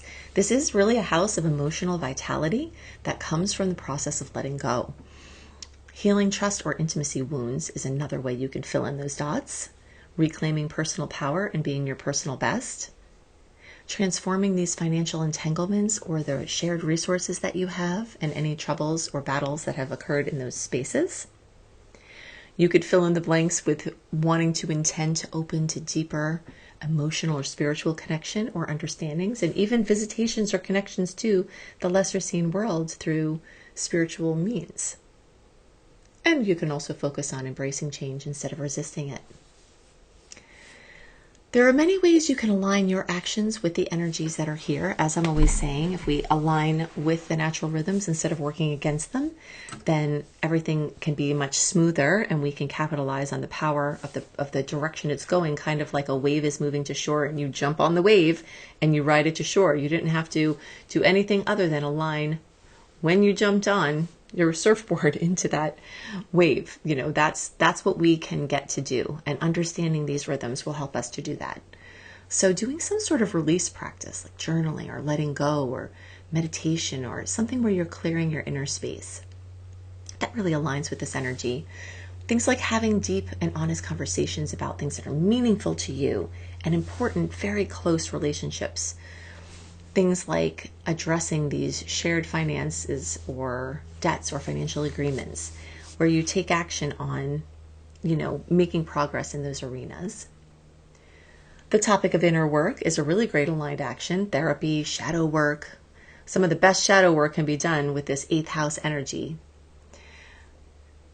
Things like a decluttering of your emotional world. You can declutter outside as well, but this is a very emotional an emotional focus. And sometimes your physical items hold a lot of emotional energy. So there could be, an alignment there with clearing through or even reorganizing. If there are things that are very negatively emotional to you that you see in your periphery, but you really want to keep them, you maybe don't want to put them out of sight and just stop triggering that. There are many things you can do, but aligning your actions with those kind of things now is very powerful. Of course, setting energetic boundaries is always very important, and allowing yourself to feel and kind of fall into the waves of emotion without necessarily trying to fix it. Now, if you're getting lost in it and you need help getting out, of course, get whatever support that you need for that. But sometimes we just have to feel our way through, like a crying baby. They get all whacked out, they flail, and they throw their heads back. And then at the end of it, then the calm returns and they were able to express it. And that's kind of how the energy of this house works. So there's a shadow side to every sign, every placement, every house. Some of the shadow energies of this house have to do with power struggles or control dynamics. So just set your awareness to see if those are surfacing at this time, and if you want to use your intentions to try to navigate around making positive changes there. Some other shadow things that may come up at this time: fear of change or holding on too tightly, things like emotional overwhelm without grounding or without support, avoidance of necessary endings or conversations. Sometimes it's possible to hole up and kind of go internal and avoid the things that have to be done in the external reality. And that could be a shadow side of this. Also, obsession, obsessive thinking, or digging without a resolution, and where it can become even pathological. So, the level of obsession about things or obsessively doing things is a shadow side of this energy that may be ready to be explored. But the bottom line either way is that this is a very profoundly powerful 13 moon cycle for this deep transformation, release, and renewal, where you're not just talking about letting go, but a profound shift that really frees your energy and restores or builds your personal power. All right, head to AnnieHelpsYou.com right now. Click on Unleash to get your May and June written star report by me with all of the sweet and salty dates now and to come. There you can also see how you can access my special action calendar for the rest of the year and how you can learn astrology with me and other free offerings that I have. I'll see you in the next report. All right, Scorpio friends, let's look to see where that new moon on May 16th is going to show up for you. Of course, understanding you'll feel the energies days before and days after the actual moon. This is an important one for Scorpios because it's your opposing sign. This is 180-degree angle away, which brings that tension, that push, that pull, that in some cases transcendence above the push and pull. So this is, it's very powerful. It can be very much related to breakthroughs, and this is going to be happening for you in your 7th house. So let's look to see what a new moon in the 7th house can bring. Okay, let's take a nice deep dive into what the new moon in the 7th house brings. That is where it is for you now. And you're looking at a relationship and connection reset point. All new moons create these reset points, and the arena that this is occurring is in that relationship space. During this time, you're going to feel this heightened pull of your energies into partnerships, one-on-one dynamics, agreements, contracts, things having to do with commitments to other people, how you relate to individuals, and how you relate to people in general. There's definitely going to be a chance for this increased awareness of how you show up with others and how they show up with you, and those patterns that you have in your relationship space. This drive towards seeking balance and harmony and mutual understanding sometimes can come through having to go get down and dirty and get through the stuff that's not working in order to get to the accord on the other side. But you're finding this draw to get this dealt with. This time may bring important conversations or shifts in these key relationships that are, the most important ones in your life. But they can be anything from personal to professional to social. And they could be people you know well or people that you don't know well.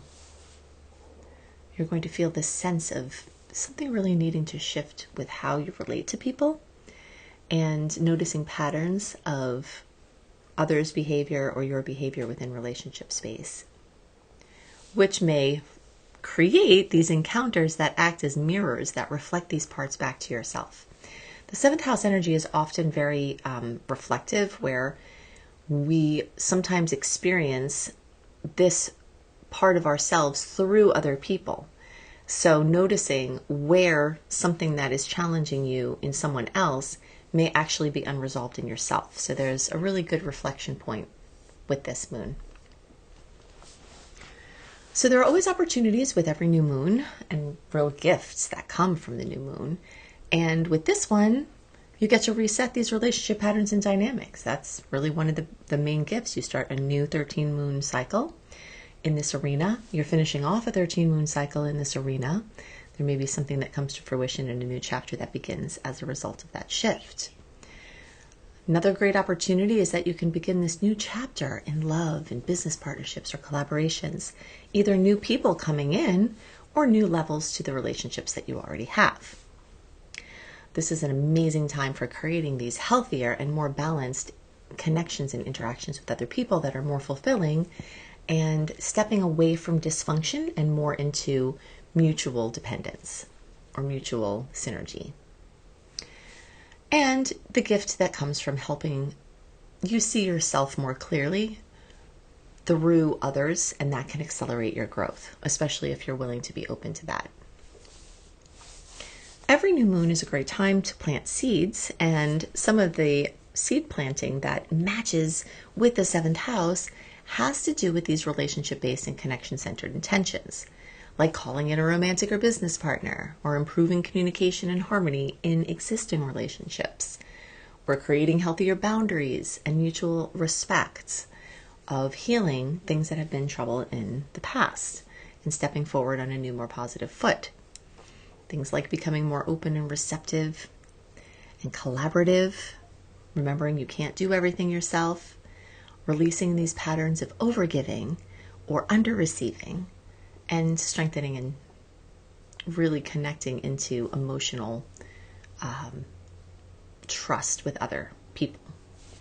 Some affirmation beginnings that you can add whatever you want to the ends of that go really well with seed planting here have to do with those relationships, as we said. So you could say something like, I attract and create relationships that ...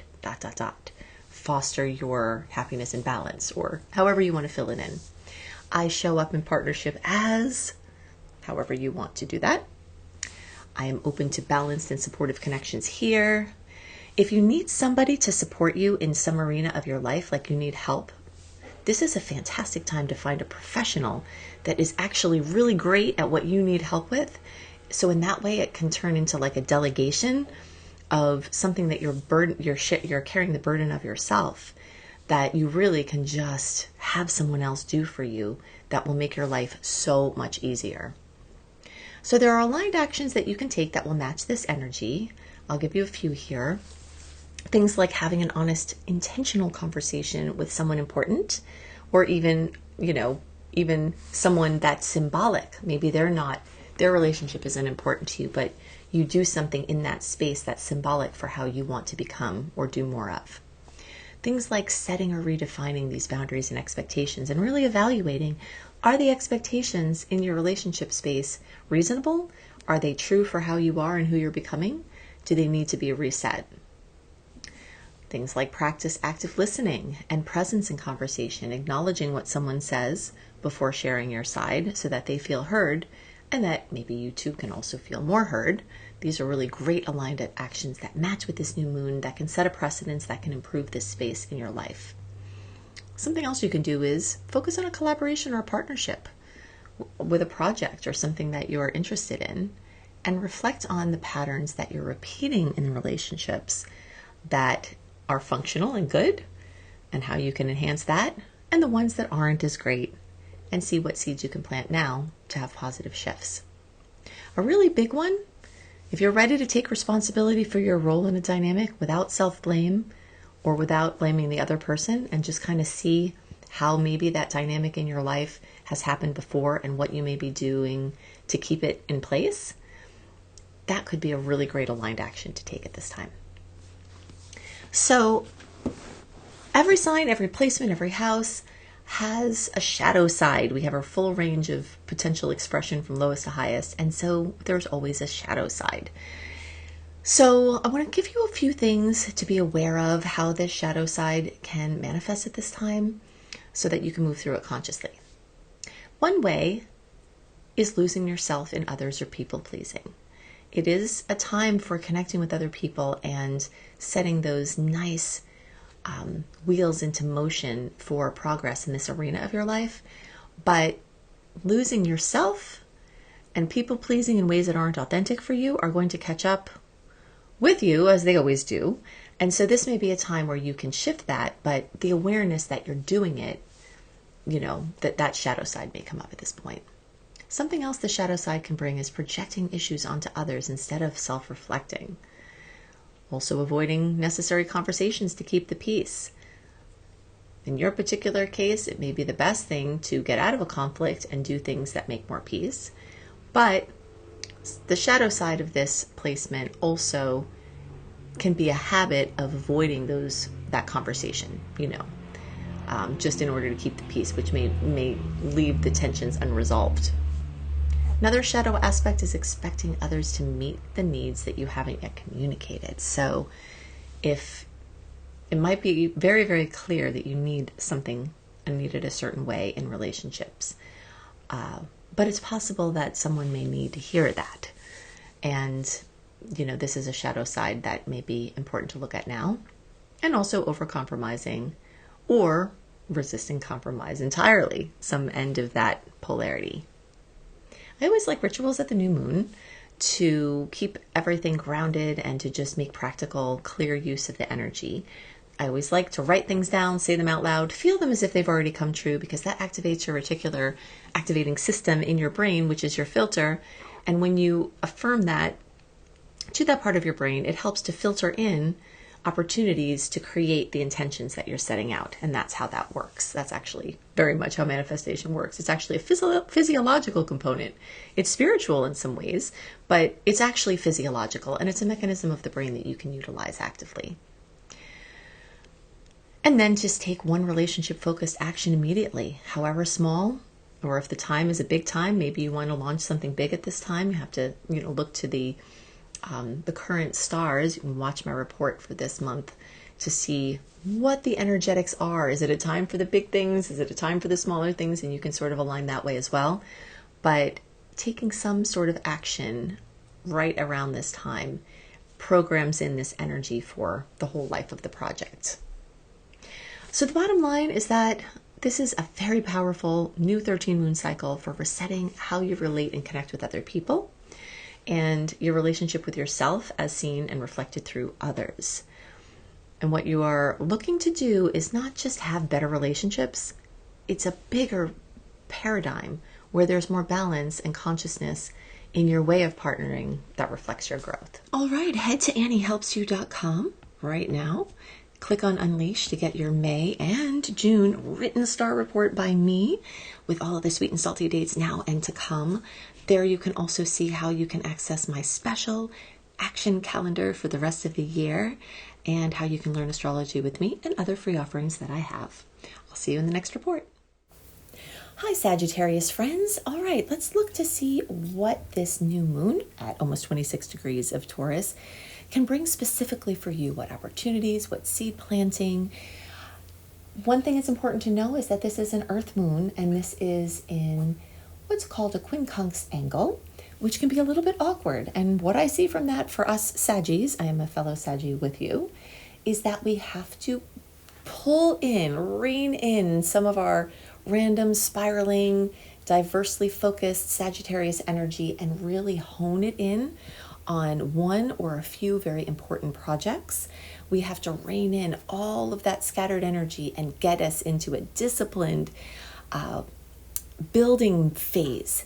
So you may have to pick one of your many ideas or a couple of your many ideas to really focus on. So I see that's how the angle will likely affect us, is just in this having to rein it in and focus it and hone it in. But wow, the power when you take so much energy that spreads so wide and you narrow it down as you can at this time, the results can be absolutely extraordinary. So you'll be feeling that. You'll be feeling the resistance in many ways to just having to do it and having to, be really focused and be really attentive. But the results can be absolutely wonderful. So let's do a deep dive and see what this 6th house new moon will look like for you. All right, let's do a deep dive about where the moon is for you right now in your 6th house. This is a practical and functional reset point. Efficiency, systems, your daily experience is ready for fresh renewal. Starting a new 13 moon cycle as you're closing out the previous 13 moon cycle. Along with this new moon, you may notice a heightened focus on health habits, routines, things you do every day. You may notice you're asking different questions, ones that have to do with your physical resiliency to stress, ones that have to do with nutrition, diets, exercise, meditation, getting help from practitioners to keep your body on track, and trying to be able to work more or work less and have more done. It's a productivity reset point. This moon may bring the awareness of what's working versus what's not working in your systems. Do you have chaos at home or in your car or at work? Do you need to do something to organize this or get things going in a way where you're not wasting time or money or other things? So you may feel this pull towards organization and efficiency and improvement, self-improvement and improvement of things around you. You'll see this increased attention to your work and your responsibilities and your service. If you're self-employed, there may be a focus on your business. If you are employed, there may be some sort of new beginning in your daily work experience. Maybe there's a new person there, a new boss, a new employee, or a new way that they're doing things. You may have a sensitivity that increases around your energy levels and how you deal with stress and have a new awareness of your physical well-being. And you may have this desire to get proactive. One of the very not talked about rulers of the sixth house is a star goddess named Hygeia. And she was the daughter of a doctor, but she was actually more about prevention. So with this new moon, you may have a new lens of prevention of health things in your life. You may have a prevention of problems that are occurring in your daily experience. Maybe you tend to have traffic on this one road and you decide you're going to reroute and take another path. Things like that, where there's this proactive, preventative spirit that is building now over the next 13 months. And along with this, you may have this sense like, I need to get my life in order. And the tools will come to you, or you will seek them out as to how you can do that. So this motivation to refine and organize and clean up and optimize is going to be very strong. This house is also the house that rules pets and animals. So if pets and animals are relevant for you in your life, you may notice some sort of new beginning or something relevant, a new awareness in this arena, either with pets and animals or working with them. New moons always bring opportunities and gifts, and some of the big ones here are that you get to reset your daily rhythms in a sustainable way. You get to evaluate the last 13 moons and see what wasn't sustainable and start to implement right now, planting seeds, how to make the next 13 more sustainable and build life rhythms that last. Another opportunity that is a really huge gift is that you can build habits that are directly supporting your health and productivity, and those can be one and the same. So this is a really strong time for making these small changes that create big long-term results, although you may be ready for some big changes at this point as well. Another gift here is that you can move from overwhelm into this clarity and management, manageable structures where you can finally start to feel like things are managed and step out of this chaotic, never feeling like you can get anything managed maelstrom of experience. So those are the gifts that you can experience at this time, or that you can plant the seeds to move towards. So some seeds to plant that will work to align with these energetics have to do with establishing consistent health routines, improving your diet or sleep or your movement, creating your better work-life balance, becoming more organized and efficient, reducing stress and overwhelm, and developing these systems that support your goals. And you can do that with affirmations or intentions along those lines. I support my health by, and then you fill in the blanks. My daily routine now reflects, however you want to put that, organization and structure or whatever you want to put in there. And you can create ease through whatever it is that you're intending to do. And this is an amazing time to lock that in. Some aligned actions that you can take now are to start or reset a daily routine. Keep it simple, keep it realistic, keep it practical. This house is all about simplicity. Something else you can do to align is to clean and organize or streamline your workspace or your schedule. Get the clutter off your phone. Get the clutter out of your social media. Get the clutter out of your car. It's just a time to take stock at how you're using your time and what's taking up bandwidth that you could be using for other things. Aligned actions also include beginning a health practice like focusing on hydration, mineralization, walking, stretching, conscious eating, paying attention to your food while you eat it, and looking at labels and understanding what you're eating more. Something else you can do at this time is to make a list and prioritize what actually matters daily. And you may find that some of the things you're doing don't actually matter, and you can make the shift there to get more in resonance with what you're trying to do. In some cases, you may be able to delegate or eliminate unnecessary tasks or unnecessary actions that you've just been doing kind of unconsciously. You can also track these habits or energy levels that will build awareness as to what it is that you need to do to make these improvements. And you can take one small step at least toward improving that workflow, even if it's something as simple as putting a hook by your door for your keys so that you never lose them again. Simple, small, practical things that take a moment to do, but that you'll have set as your rhythm always. And the same thing for your phone. You put your phone in a tray. You can find your phone, things like that, just practical steps.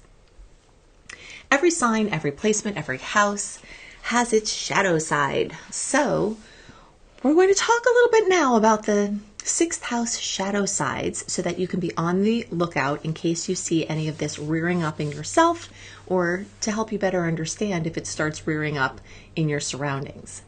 Perfectionism, overly critical thoughts or comments of yourself or other people being critical of you and you wanting to take steps into making this different, trying to overhaul everything at once. This is a time for small steps. There may be certain situations when the stars align where there really, really big steps are coming in this area with this new moon and major new chapters. And that's fine to be in the flow. But most of the time, we're not in one of those big times. So don't underestimate the power of those small steps, and you don't necessarily have to overhaul everything at once. The other shadow side of this can be this burnout that comes from overworking or overcommitting, or from ignoring your body's signals. Just because you're doing so much, you're not paying attention to the language of your body, which is through symptomology. Something else in the shadow side is getting stuck in being busy instead of being focused on being effective. So you can kind of tune in and see if any of that comes up for you. I always like rituals at the moon to kind of anchor the energies in and keep things simplified, but by still making good use of the energies. All of this is energy and everything is energy. And we can use that focus to make this as productive as possible. So writing down, saying out loud, feeling as if they've already come true, the intentions that you're making at this time. And then taking one practical, immediately actionable step in one of the areas that we talked about, or one in a couple of different areas, to kind of launch and anchor in this new moon, 13 moon cycle that has begun now. So the bottom line here for this new cycle is that you're creating sustainable habits and improving your daily experience. You're making your everyday things better, your mundane reality. And you're not just getting organized, you're refining this way of living that is going to support your health, your energy, and your long-term success. All right, head to AnnieHelpsYou.com right now. Click on Unleash to get your May and June written star report by me with all of the sweet and salty dates now and to come. There you can also see how you can access my special action calendar for the rest of the year and how you can learn astrology with me and other free offerings that I have. I'll see you in the next report. All right, Capricorn friends, let's look at this exciting new moon. Fellow Earth sign means this is a trine for you. Only Virgo is the other placement that actually gets to capture the absolute best aspect from this new moon in Taurus with their placement. So definitely that's an exciting piece. And all Capricorns can look forward to that very positive potential. If your birthdays are, or if your degree for Capricorn placement is 21 degrees through the rest of the sign, and the closer to 26 degrees, the more you may get an obvious kiss or an obvious positive outcome from this new moon. And those of you who have birthdays around January 16th through the rest of the sign, and the closer to, about that January 20th, kind of towards the end of the sign there, the more you may see an extra kiss from this, but all Cappies are still in the blessing zone. So this is happening for you in your 5th house. And so let's look to see what happens when a new moon occurs in your 5th house, what kind of seeds you can plant, and what kind of things you can expect. Okay, let's do a dive into what the new moon in the 5th house brings to you at this time. The new 13-month or 13 moon cycle that is being initiated for you, the types of seeds that are being planted for you in your life, and where you can align your efforts to make the most of this beautiful moon. So the new moon in the 5th house is a creative and expressive reset point. It is a fun moon. This is the house of fun and hobbies and talents and expression gifts that feel really good for you to do. It's a house of children and romance and true love. You may notice this heightened desire for more joy and fun and romance and self-expression, and feel like you're ready to start to focus more in one or more of these areas of your life. you may feel this pull towards playfulness and following what feels good rather than the things you have to do, some things that you want to do. You may feel this increased inspiration and creative ideas that want to come through. This is a house of ultimate creativity, whether it's the creation of and tending to a human, a baby, in the process of child rearing and interacting with children, whether they're your own or not, working with kids, things like that, or a creative baby that you have the conception of in your mind, that you follow through with your actions and you create. So a lot of seeds being planted at this time for that area of your life. Very fertile ground. So there's this focus on these passion projects, matters of the heart, and this sense of wanting to create and share and enjoy life more. You may notice a desire to have more emotional openness in the arenas of love and attention and being seen. And this reawakening of your inner child, that one that may have been quieted for a long time out of necessity, out of the hardships of life, just something wanting to percolate there. And these are seeds being planted. Or, since we are completing the previous 13 moon cycle, there may be something coming to fruition recently that is now building into what this new chapter is going to be. Some really great gifts that come with this new moon can be that you get to reclaim joy and your authentic self-expression, or have some sort of remembrance or direction towards getting back there. You can definitely begin this new chapter in the creativity or romance or these passion projects, and it really centers around just saying yes to that spark inside and, doing some work, showing up really to develop it. This is a prime time for putting yourself out there in a heart-centered way. The fifth house rules the heart physically, but it also rules the heart energetically, and that's where you get your heart-lifting soul work from. So a lot of opportunities there. And there's a lot of magnetism as you follow what lights you up. This house is ruled by the sun, and I always say that whatever makes you feel like you're lifting strong and high like a sunflower towards the sky, just all of the cells in your body are just, wanting to express upward and outward, that those kind of things are the things that the fifth house rules. So planting seeds along the lines of the resonances here can carry a lot of power, and there are some affirmations that you can use with your seed planting that will align with the energies. And they would start something like this. I allow myself to fully enjoy. I express myself freely through ... I create from a place of, and then you fill in the blanks.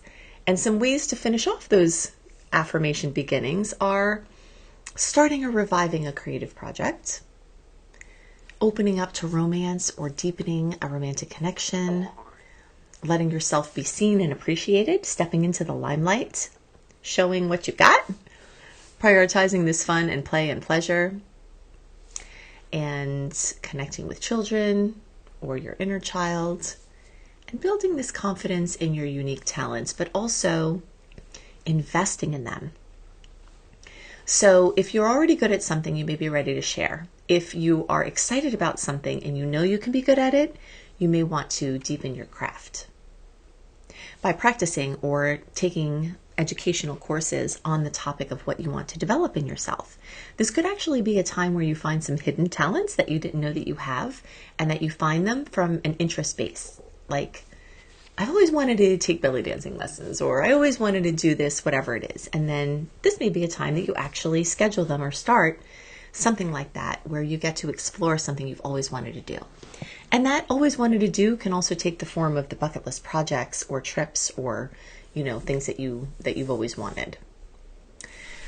So you can take aligned actions like beginning a creative project, art, writing, music, content, athleticism, expression, music, anything like that. You can do something purely for the fun of it and make a little time for that without a productivity goal.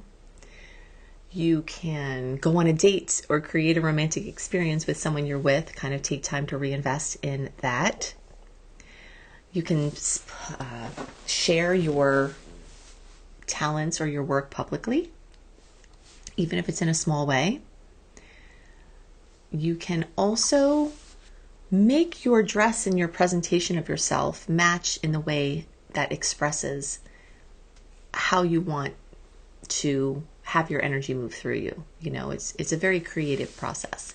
And it's a time to follow spontaneous inspiration when it strikes, and you may find that it strikes at this time. Every sign, every placement, every house has a shadow side. And so there are things to be mindful of as we dive into this energetic. So some shadow things that can come up at this time are seeking validation instead of authentic expression, being too worried what people may think, and driving the creation around others' expectations rather than what's authentically true for you. This house is known to be very dramatic in its energy and rulership, so be mindful of this over-dramatization of emotions or, passion fires going too far for one way or another. Addictions, overdoing pleasures can definitely be a shadow side here. Forcing creativity instead of letting it flow, that can be a shadow side of asserting your will too much and breaking the flow of intuition and inspiration. There could be pride that comes up, arrogance or arguments from the shadow side of this energy, or really avoiding vulnerability, in the places with love or with children as a matter of pride or protection. And that idea of doing pleasures too much, like the overindulgence without any balance or without any mindfulness of the fact that certain things that you like to do may actually not be good for you, and there may be certain things that you have to stay away from. And this moon may give some insights into what those things are. So the bottom line for this new moon for you is that this is a powerful cycle for a 13 moon new beginning. Enjoy creativity, heart-centered living, passionate expression, igniting the flames of creation, authentic expression, and a version of you that attracts the perfect love and the perfect inspiration and the perfect expression. All right, head to AnnieHelpsYou.com right now. Click on Unleash to get your May and June written star report by me with all of the sweet and salty dates now and to come. There you can also see how you can access my special action calendar for the rest of the year and how you can learn astrology with me and other free offerings that I have. I'll see you in the next report. All right, Aquarius friends, let's look at where this May 16th new moon at almost 26 degrees of Taurus will hit for you.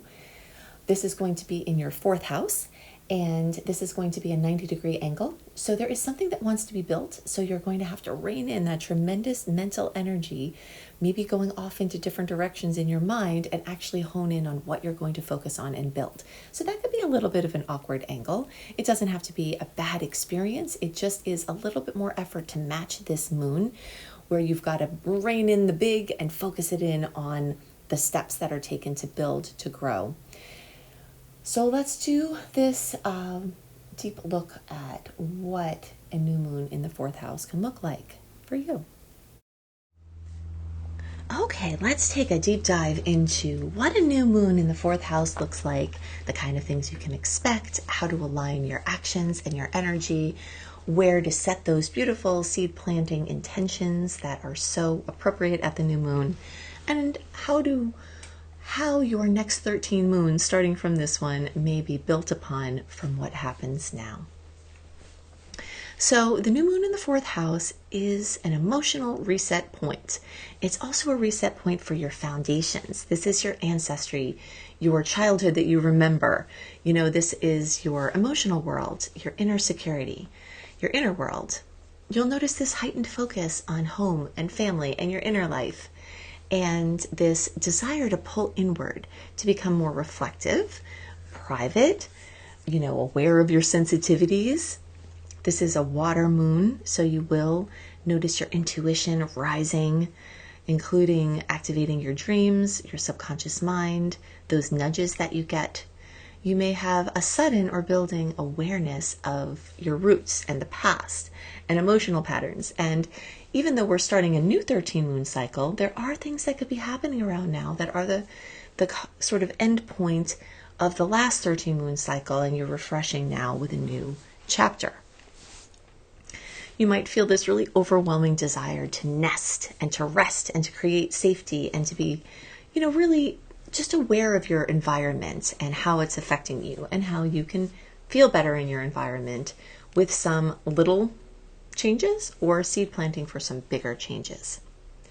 You might notice that some family matters or a living situation may come into focus, and you may get more clarity about what types of changes you want to have in those situations, which you can use the new moon to set your intentions to create that.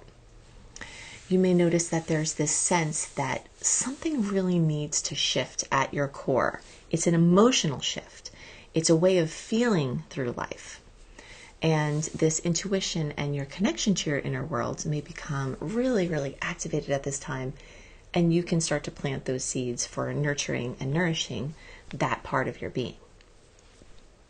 There are many gifts that come from this placement, but one of the major ones is that you really get to rebuild this foundation from the inside out.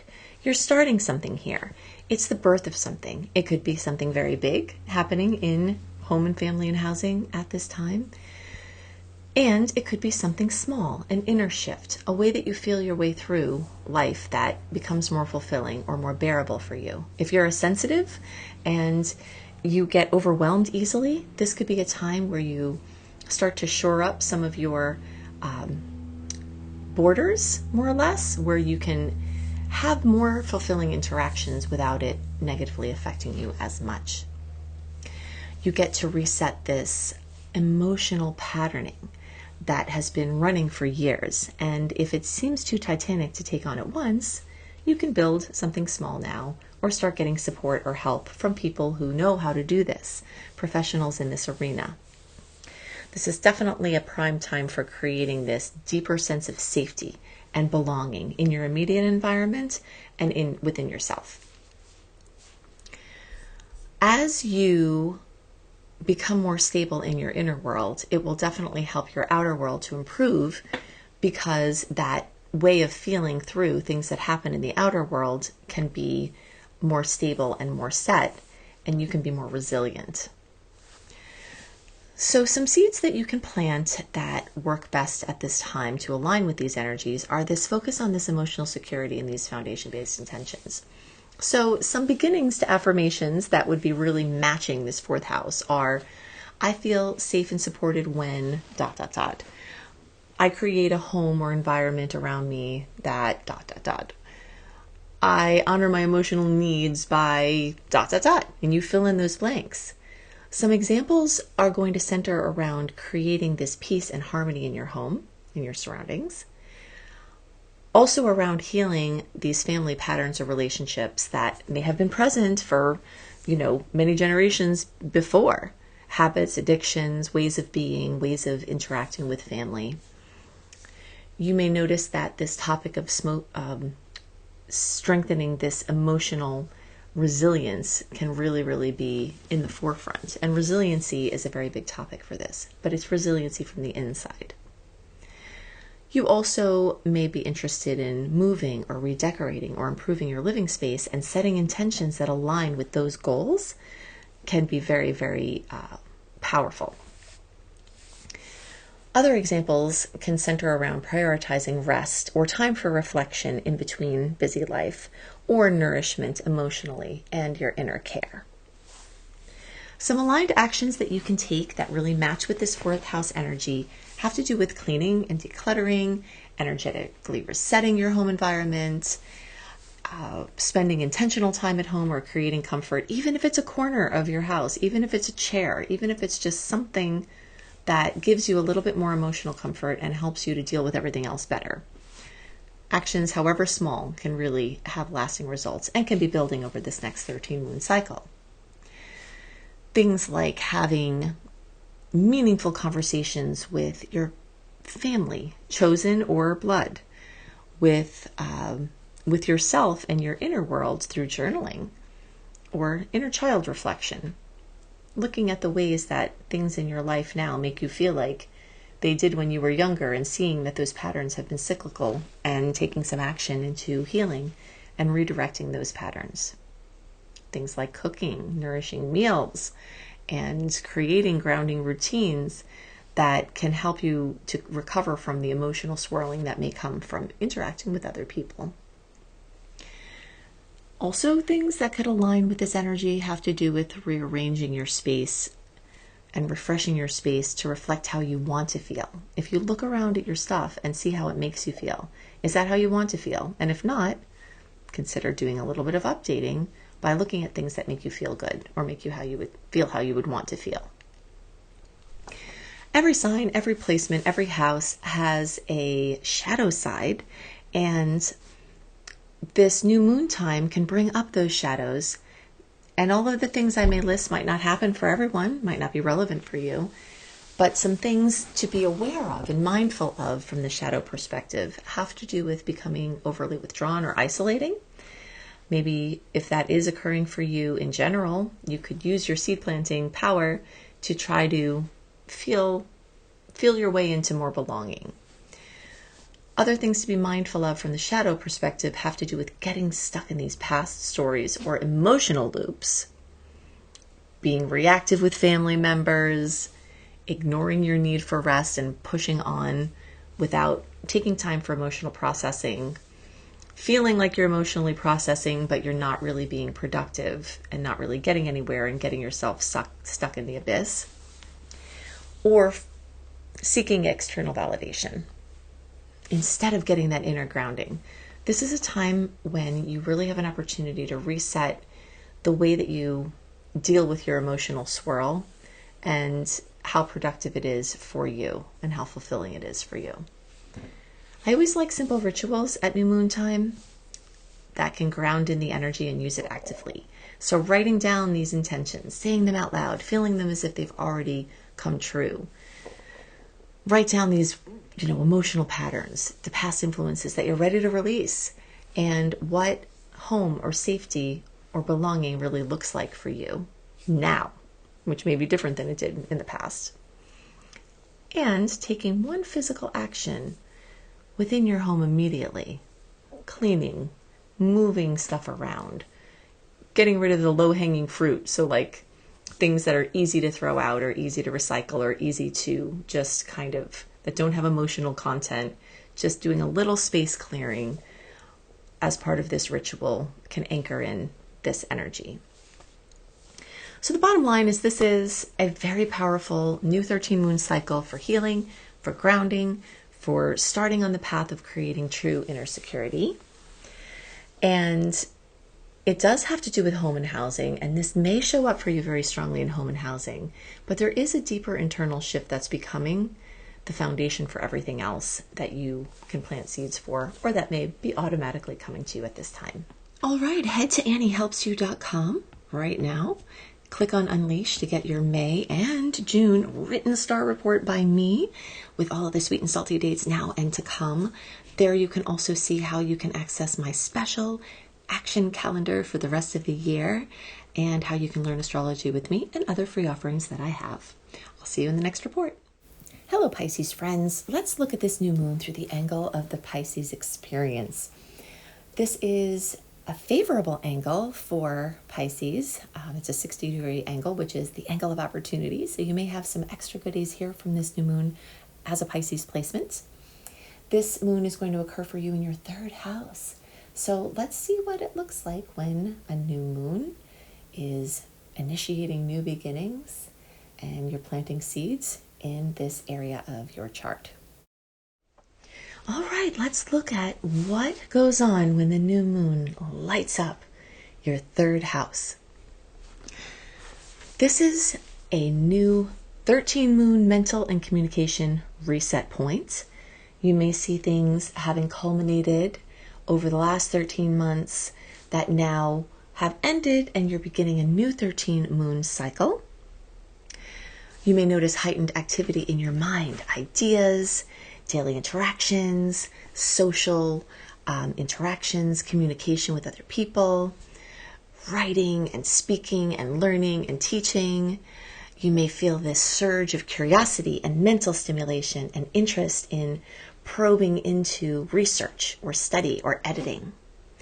You may see an increase in conversations and messages and emails and connections, and that can be in-person communications as well.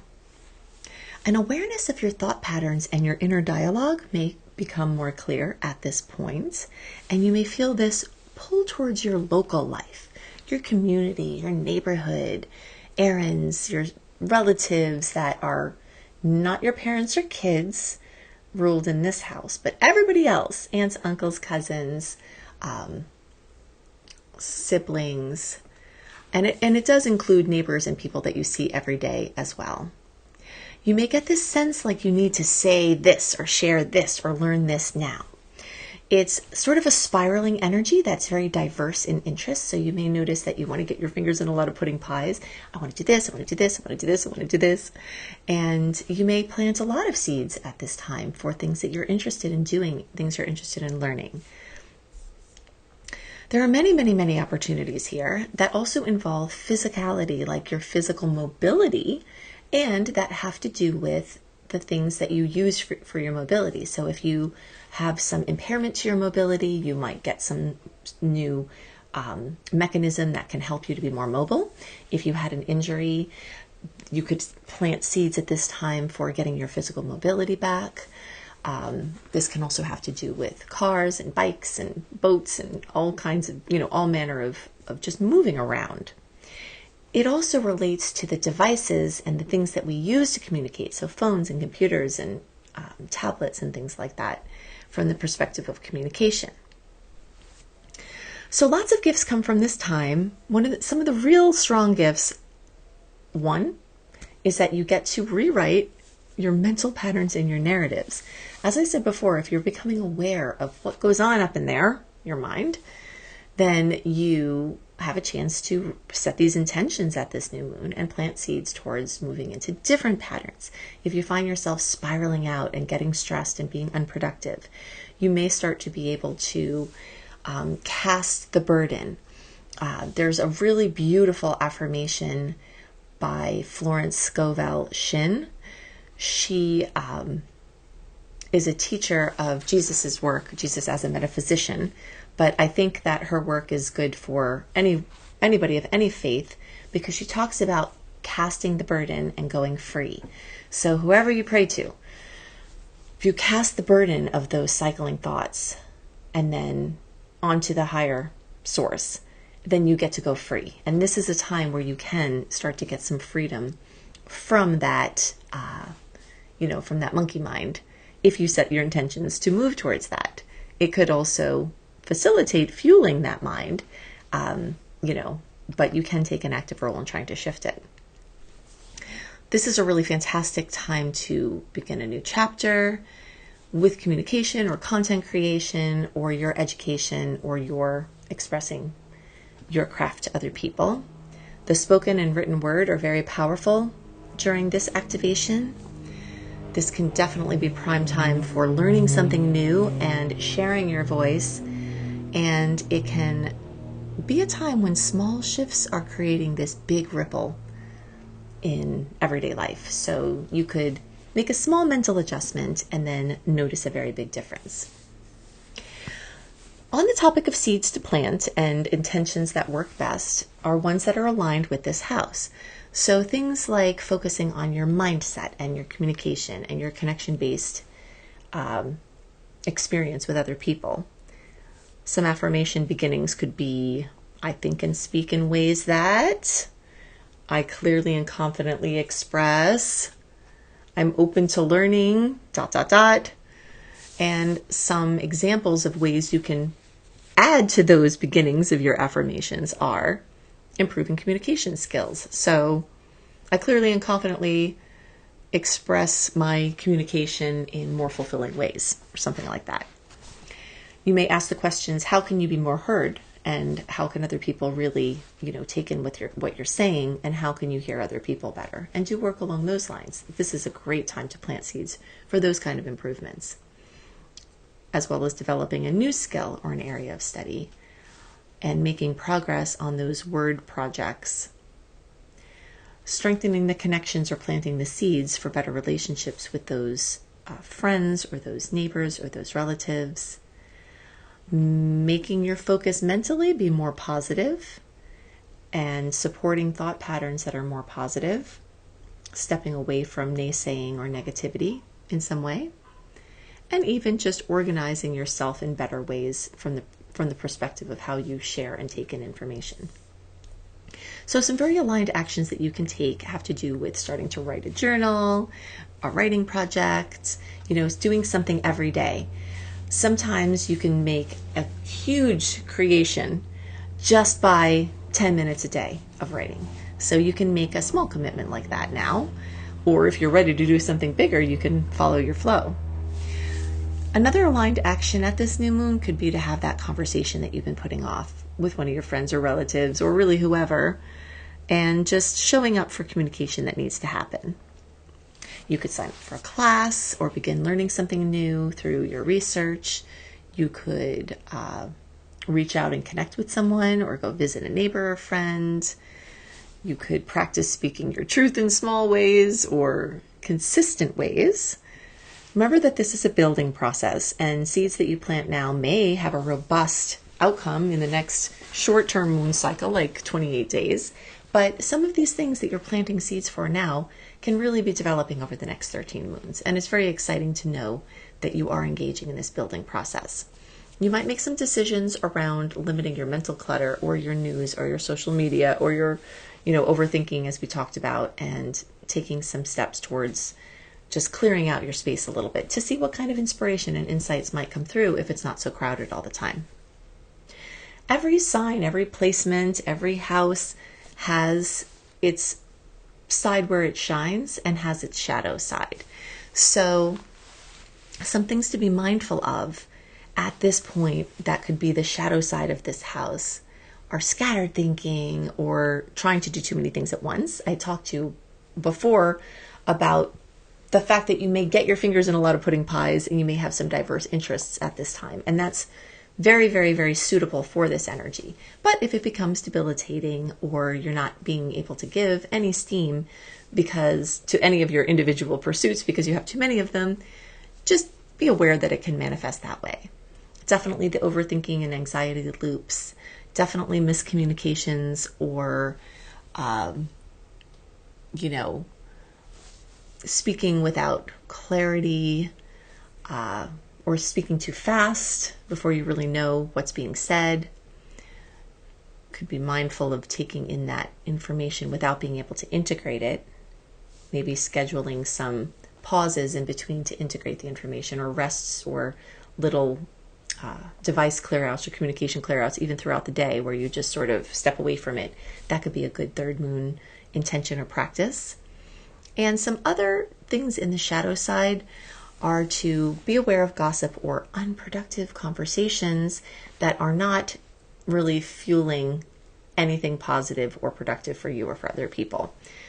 It's sometimes easier to fall into that shadow loop at this time, and you can use your intentions to shift that. I always like doing simple rituals at the moon times, even if it's something like saying out loud, writing down, and feeling as if the intentions that you're setting have already come true. This is a way we let our reticular activating system know that we're trying to filter in things that will help us to get to these goals. And you can take one small step after your intention setting process, like a small communication or a small learning action, or getting going on some sort of communication, transportation, mobility, connection-based project that just sort of anchors in your readiness to move forward in this arena. So overall, this is a very, very powerful cycle for rewiring your mind and your mindset and amplifying your voice, where this new way of thinking and new way of speaking can reshape your reality. All right, head to AnnieHelpsYou.com right now. Click on Unleash to get your May and June written star report by me with all of the sweet and salty dates now and to come. There you can also see how you can access my special action calendar for the rest of the year and how you can learn astrology with me and other free offerings that I have. I'll see you in the next report.